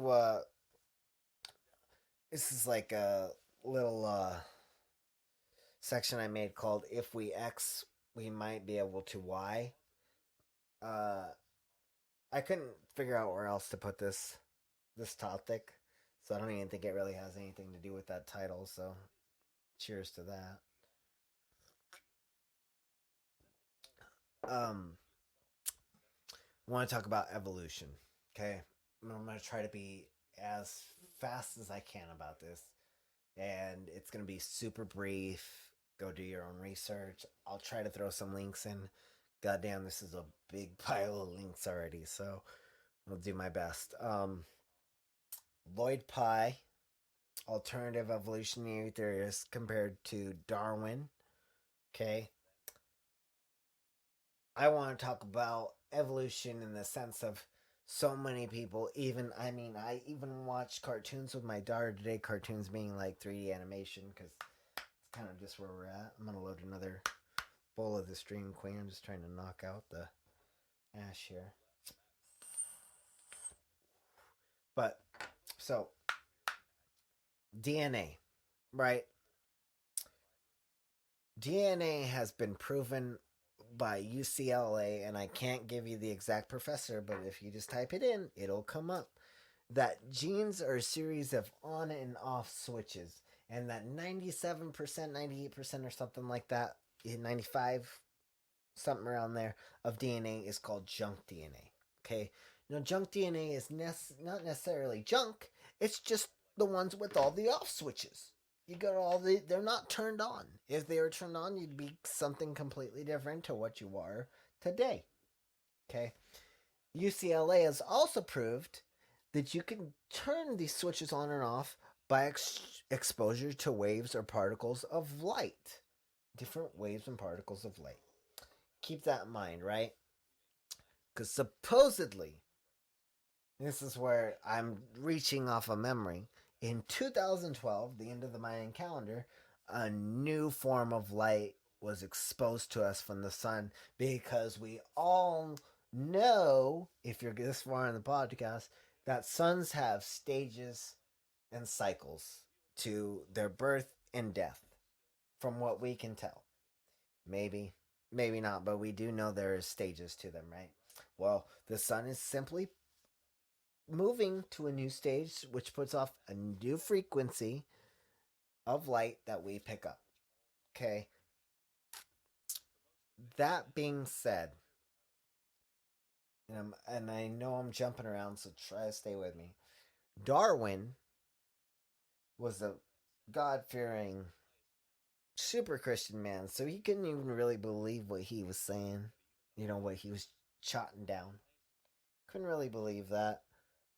Um, so and I learned this from Coast to Coast AM. They had a guy on there who really studied all this, and he explained that his nephew, his nephew was the one that they explained that his nephew was the one that really pushed his idea of evolution. Darwinism. It wasn't him. It wasn't his sons. It was his son's sons, and everything about his son's son was this guy was desperate for credibility. This guy needed to be known for something. And then he goes, "Oh, my fucking grandpa is onto something. So I'm going to push this thing into the goddamn ground until it's a hole, and I'm going to fucking put that post in, and that's what it's going to be for everyone. And it's going to be all from my family." Now, I don't know if he was like that or not, but like when you get the accounts and everything, it seems like this guy he was reaching for something because he wanted to be remembered, and he didn't really get remembered. His grandpa did, anyways. So I bet he got a lot of clout and a lot of mucho dinero in his time off that, though. I bet you he had a real good time. So, anyways, go check out Lloyd Pye. He has passed now. Rest in peace, good sir. You're one of the greats. Go see him and go over kind of what Darwinism is. It's I guess I'm gonna come full circle, and I talked about how DNA turns on and off, and light and switches. How do you know evolution didn't happen over 100 years? There's record of us being 250,000 years old. Modern human. How do you know Neanderthals and modern human didn't live together at one point, and we extinct them at some point, or something else did? How do you know? You know that the whole movie with Antonio Banderas, The 13th Warrior. That's what that's about. We pushed the Neanderthals into a corner and we wiped them. We were a different form than they were, but from what we can tell, there were so many types of humans that existed at once at one point in this family, besides or this planet, besides one. A family's fine too, I guess, right? Besides modern human, that there's why can't there be a evolution over 100 years? Why can't there be a burst evolution when new light comes into the atmosphere? Because from what I've seen, the facts are pretty possible there. Or why can't it be a mixture? Maybe Darwin is sort of right, but maybe there's a light plays into a factor. You know, why can't it be? Why does it have to be this one way? Do we really have enough evidence of some drawings of Komodo dragons and like that? This is what it is. I I don't know. I beg to differ, but maybe you got something to say that's like gonna flip the script on me because I'd really like that. That'd be awesome. Okay, so I'm gonna move on to funny events of the week. Uh, I'm gonna so I'm gonna refer over to Reddit. That's what it tells me to do here on my notes. But there's a Mickey Rourke picture, and I think they did this for Zoolander. I don't know, maybe it's a joke, but maybe they did do it. Maybe they didn't. That would be so fucking funny, just accidentally. But they totally look like they fell out of Zoolander, him and his friend. Um, let's see what else we got here.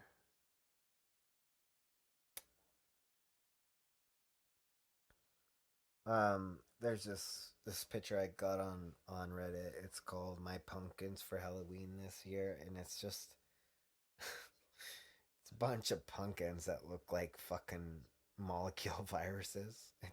It's great. I love it. It's so good. It just makes me laugh.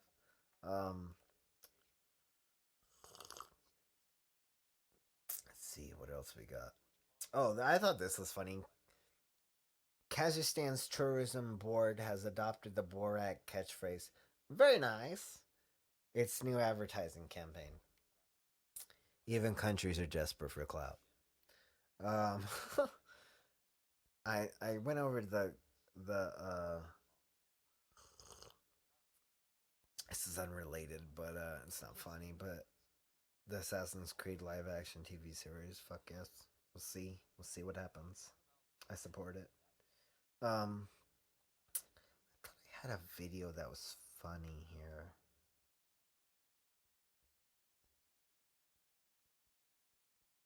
It's a I can't find it, but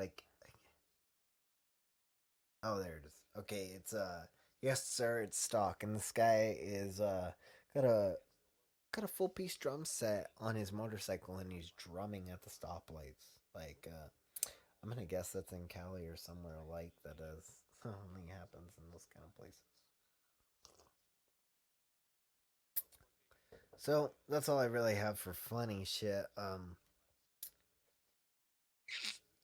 So in the family set, my most memorable moment this week happened today. My aunt came over. We framed the new door. We just put it into this room, the podcast room, the pod. Uh, the what would you call it? The WWPC. Anyway, so we put new trim in for the door. We just put the door in about a month back, and she was out in my backyard, and there's like a concrete pathway in my backyard that kind of divides the yard up. Um, right in the middle of it is sitting a white squirrel, all splattered out on its back with its tongue hanging out, like. Ugh. And me and my lady have been talking about uh You've been talking about he'll come in and his breath will smell like death. There's no other description. His breath smells like death. This is my dog Rex. I'm sorry, I should be more descriptive about that. But or more accurate about what we're talking about. But Rex, my dog, he's a pit bull. Brindle, not like reverse brindle colors, regular brindle colors, brown and black stripes. So like a tiger. And we've been thinking he's been killing squirrels and baby kittens. The latter is fucked up. But been talking about it like his breath smells like death, man. It just smells like something undescribably gross. And my aunt goes out in the backyard and that squirrel's laying there. And I go, I knew it. I knew this motherfucker's killing him. I knew it. He came in all happy. Da, da, da, da. I got something and I ate it. This one hadn't been eaten. He's just laying out flat. Flat. And here's the thing about this one. This fucking squirrel was white as shit. I kid you not, I could pull it out of the fucking trash that I threw it away in right now. And this thing is an albino squirrel. It's either an albino squirrel or the oldest squirrel you've ever fucking seen. This thing was white as shit. This motherfucker must have seen this squirrel and was like, rare, epic, epic kill. Gotta get this. This thing ain't brown like the rest of them. This thing is white. This thing is white as the background on Microsoft Word. Like, this thing is white. Anyways, I just thought that for me is the most memorable thing out of this whole week is this motherfucker killing an albino squirrel. So yeah, um, the little things. I want to I want to focus this this thing title in my notes. The little things under family, which I've been given to you. Um, I really we watched Ratatouille last night after we watched The Witches, which I talked about earlier in the podcast, and my daughter just loves rats that are on screen. And if any of you have kids, like just seeing them at this age smile and just freak out and be so ecstatically happy, whether it's just going outside to play or whatever, it's the biggest hit of fucking oxytocin you could ever get. Like it's it is it's unimaginable. Like I told my really good friend, I said, dude, you gotta have kids, and I didn't even say it like that. I said you should have kids because you're like there's certain people I'm like, yeah, that person needs a kid, man. It just take it to the next level, like you're so awesome. Like, could you imagine a little you with another side that's just as awesome? That's like counter to coalesced with, that yin and yang creates this fucking new thing. Like, dude, you need that. Like, and this is one of the reasons why is because it's seeing them do that is it's fuck watching the show. Watch them. Fuck watching the show. Watch them. It's so awesome. It's so awesome. It's one of the most unreal things. It's so surreal. It's like you're living a dream. It's like, wow, this is a fucking trip. And then you think, God, they're so cute. They're so cute. I can't handle it. Whether I have the most testosterone ever on the fucking planet, they are so goddamn cute.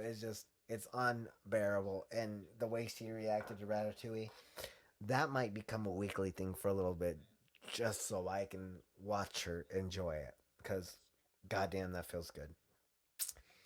Okay, I want to move on to a section I like to call hustle. This is where I talk about what I'm working on. Um, just anything that has to do with making money. Currently, I'm a stay-at-home dad, also known as unemployed, right? And there's not really too much to say about that, except that I hope this goes well and that my girlfriend's business goes well and we are somewhere better a year from now than we are now. Um, in other news, I purchased some of the ASIC miners for Saya and Decred, and I have stacked over 1 million Saya, which I sold at a low point, and I deeply, deeply regret. But I continue to mine it. Excuse me, sneeze. I continue to mine it despite the regret of selling at a low point. Currently, that 1200 I sold would probably be worth a little over 4K at the moment, which whatever you take losses in games all the time, right? At this point, I lose out when I mine, but I am very I've noticed in my life it's really hard to take extra money, especially lately with the kid and everything, to put money into cryptos. So I just let my miners mine, even though it's a negative, because uh, it's the easiest way to get money into crypto. Even if I'm paying at the end of the month three or four, five, $6 that I shouldn't be paying for. Like I could buy that crypto cheaper, but for me to sit down and buy that crypto cheaper is I I'm just very I'm all over the place. I'm not very structured in that sense, and so I just let the miners do the work, and I hope at some point it'll pay off. Um, that might seem stupid to some people, but fuck it. That's what it is. That's what I'm doing, and I really believe in decentralization. I believe as I said earlier, I'm into George Hotz, and I really believe that it's very. I believe that it's very. Oh my god, sorry. I apologize. There's a commercial on my background music here, but I'm very adamant about the decentralization of pretty much everything, including military.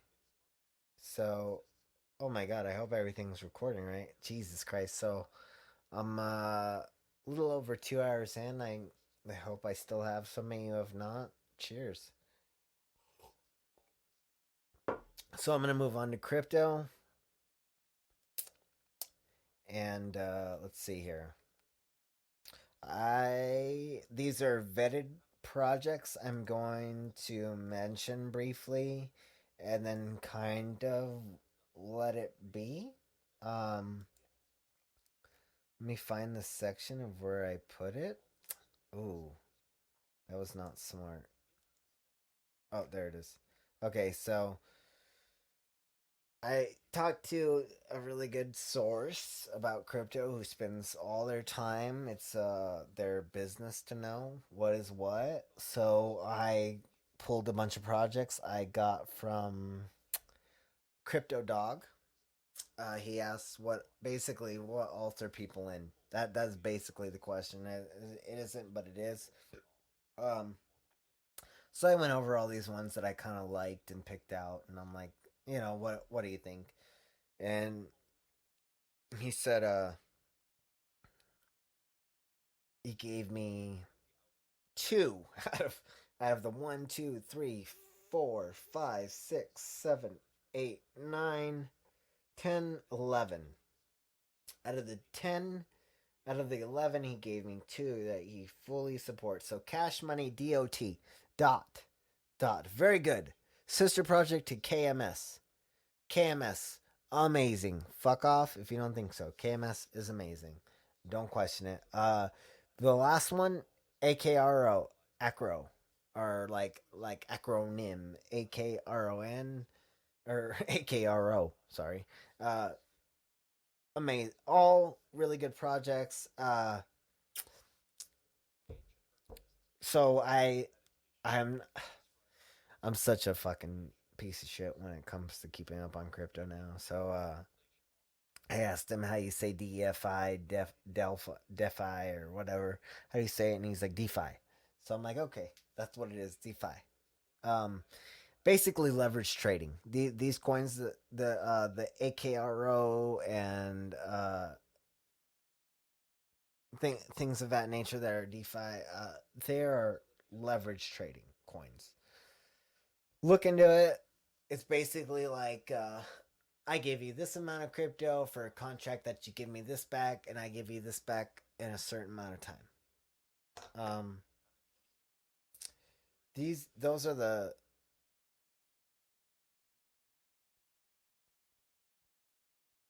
Sorry, I apologize. I'm getting a text. I just need to reply really fast.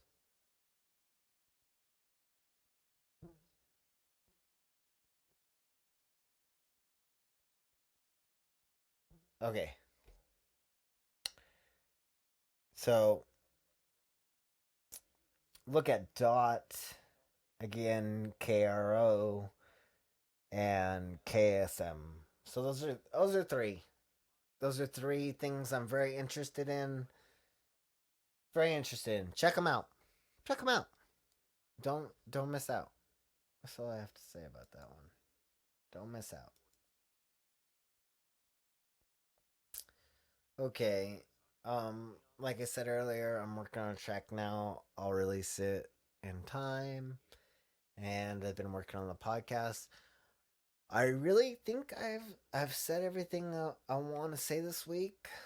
Uh, I'm gonna come back next week. I literally haven't even loaded the bowl that I was supposed to load like 45 minutes ago.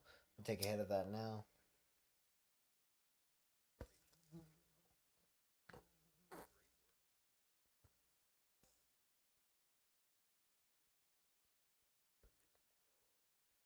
Okay, if you've made it this far into the podcast, I just took another hit of Dream Queen. Superb, superb. That's all I gotta say about that. I guess I've reached a section that I have not even created. I'm creating in this moment is shit I am into. Shit I am into. Tommy Cash, DOMMYKSH. Shit I am into. This is one of the greatest fucking artists of our time. I fucking absolutely guarantee when I reincarnate 5 times from now, this will be a man we talk about every day as if he was one of the great philosophers.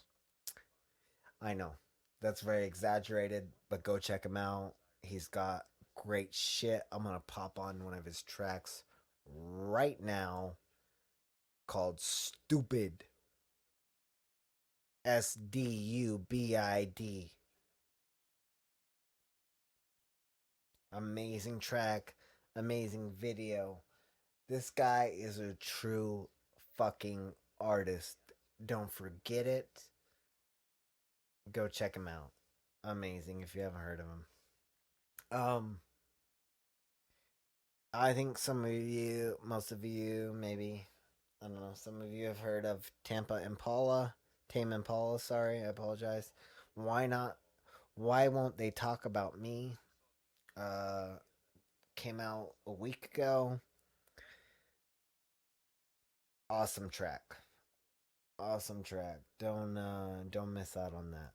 That's so great. I can't even explain how great that is. Pretty wasted at this point.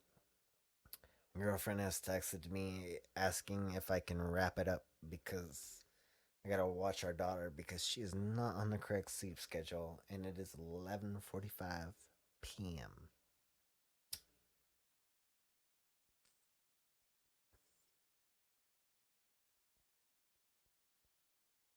Taking another hit there. Well, there's not much left to talk about. Um, I've pretty much literally covered everything I wanted to cover this week. Go out and vote tomorrow, I guess. Or don't vote. Whatever. It doesn't matter. But I'm gonna take an hour to go write in Kanye West just for the fuck of it. I'm sure my state, which is Idaho, Spudland, I'm sure I'm almost 199.9% sure that we will be voting Trump. But I'm gonna write in Kanye West because this shit's just bullshit. Like the last 4 years. It's a fucking charade. You go and talk to anyone in any branch of the U.S. Armed Forces, and they will tell you. My commander's been in charge, or my colonel, or beg pardon for the highest ranking ever. Uh, they're in charge, in a sense, like they've been there for 30 years. They advise multiple presidents, like you gonna go and fucking you go and tell me, especially as much warfare as we're in, that the president really has any pull on world affairs? Wake up. Wake up. Cause it's not true, man. They don't they don't have they don't have much to say at all, dude. Think about it. People in control like they are. Think about it.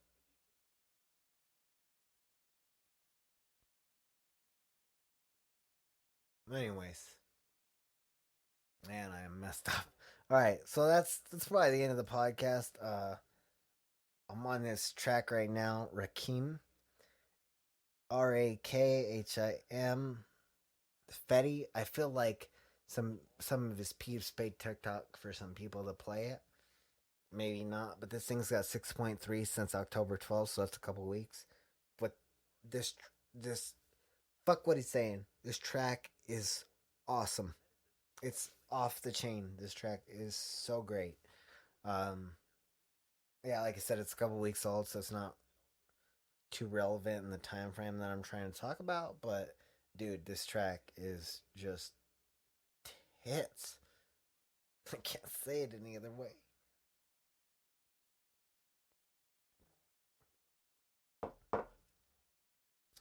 All right, I'm gonna get off now. I feel like I could just kind of drag this on into forever. I'm checking at this moment to make sure that I've went over everything to a good extent. You know what I mean?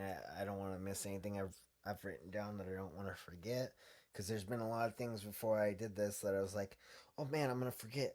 Oh, I'm gonna shit. Oh shit, I need to say that. So I'm just like writing down, I'm like, fuck.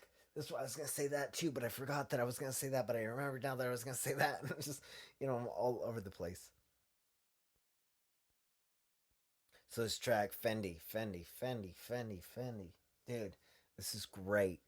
This is great. You could say anything right there and it would still be great. Some things might make you laugh your ass off, but it would still be great.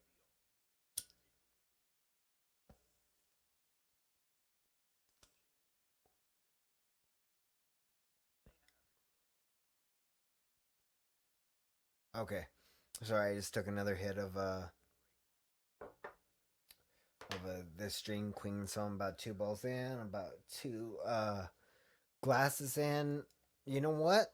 I'm just gonna take it for another 10 minutes here. I'm gonna go till midnight. Okay? Midnight into election night. What can I say? Been so I watched the Alex Jones episodes of Joe Rogan, and I used to watch Jones all the time. I used to pay for Jones, I was like, and it in it, even Longevity. If you guys remember Longevity, that's all I'll say. Super in it, so I went and watched some Jones shit on his band up video, and I was just like, damn, dude, talking about the Civil War again. This Civil War shit. I sometimes I'm like, damn, Jones, are you in on the hype too? Are you trying to get that clout? Cause this is the way to do it, to talk about shit like that. Like, why are you talking about that shit? No one cares. No one cares about like. I, I'm not trying to like flex when I say this, but no one cares. Millionaire, I know millionaires. They don't care. I know people, poor people. They don't care. They don't care about your skin color. They don't care about your fucking melatonin level. They don't care. And so you hear that? Yeah, that's the third glass.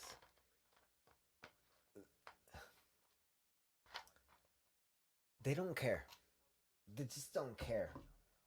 So if you're anything other than white, don't come with that shit. Don't come with that shit. Come on now. Come on now. You know what I mean? We're all beyond that at this point. Most people, we're beyond that. If they're not beyond that, let them stay there. Let them stay there. They're so basic, man. I can't even stress how fucking. Okay, I might take a sip of this third class because I can't believe I'm gonna fucking boast this.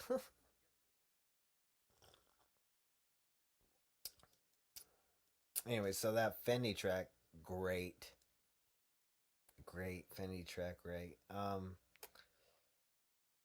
Like at this point, I'm ranting, and I should just shut the thing off. Sorry, I'm just like I'm like looking for some. I'm looking for some like videos that are recent that I want to like show you guys that are really dope. You know. At that point being said, Young Blood is absolutely amazing in every fucking way and formality. And if you haven't heard him or listened to him, or if you've listened to 99% of his shit and haven't listened to that 1%, I suggest you listen to that shit right now. Right now.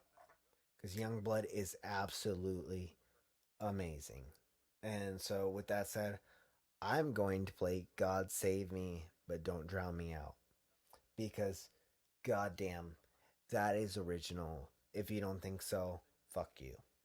If you don't think so, fuck you. That's all I gotta say. Um,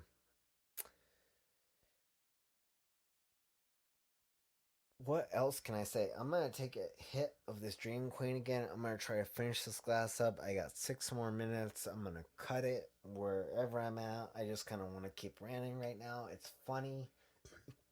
So I was nervous a couple of glasses ago, but now I'm just like, hey, fuck it. I'll talk. I'll talk. You want me to hear me talk? Talk, talk, talk. And I know I'm gonna annoy some people, but I apologize. That's just the way it is.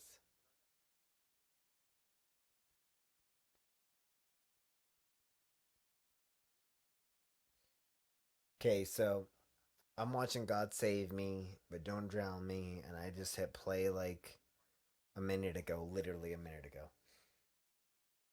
Dude, go watch this. I'm gonna full screen it. I'm gonna sit here. I don't care. I don't even care anymore. I don't care if it's silent. I'm gonna watch it. You better go fucking put it at 1 minute and start watching it, or play it 1 minute and then start watching it with me talking, so we can sit here together in this brilliance.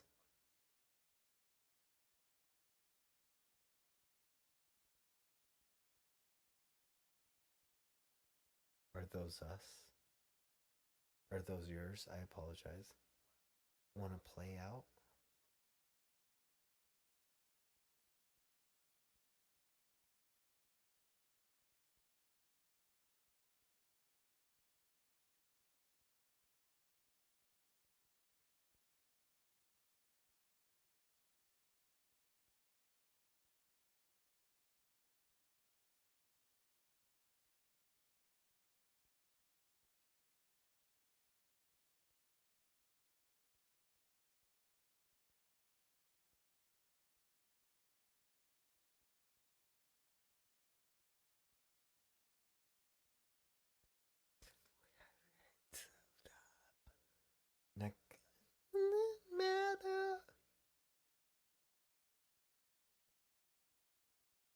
Dude, this video is off the fucking hook.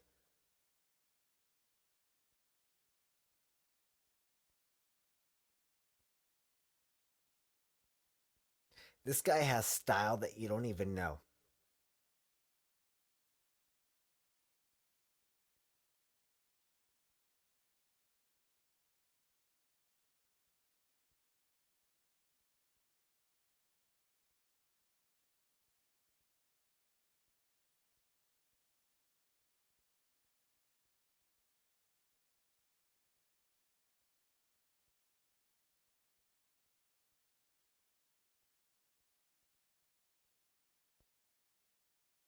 Waste my life. God, this is fucking brilliant. And God save all of us.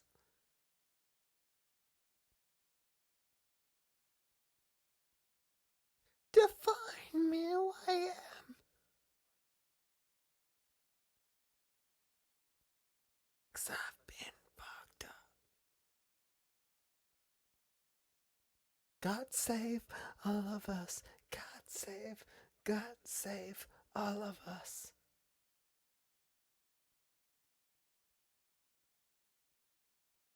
Dude, dude, what? Amazing. If you're not on this, fuck you.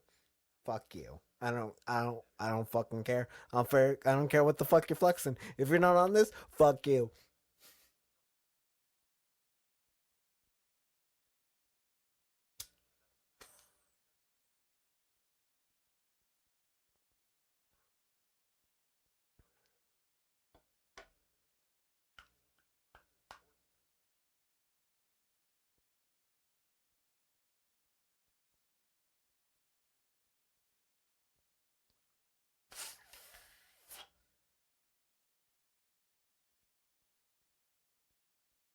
My insecurities define who I am.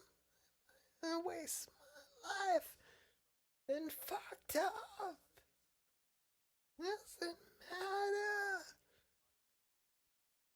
Pushes the fucking. Was that pills? He pushed the fucking pills off the fucking desk. Nice. It's great.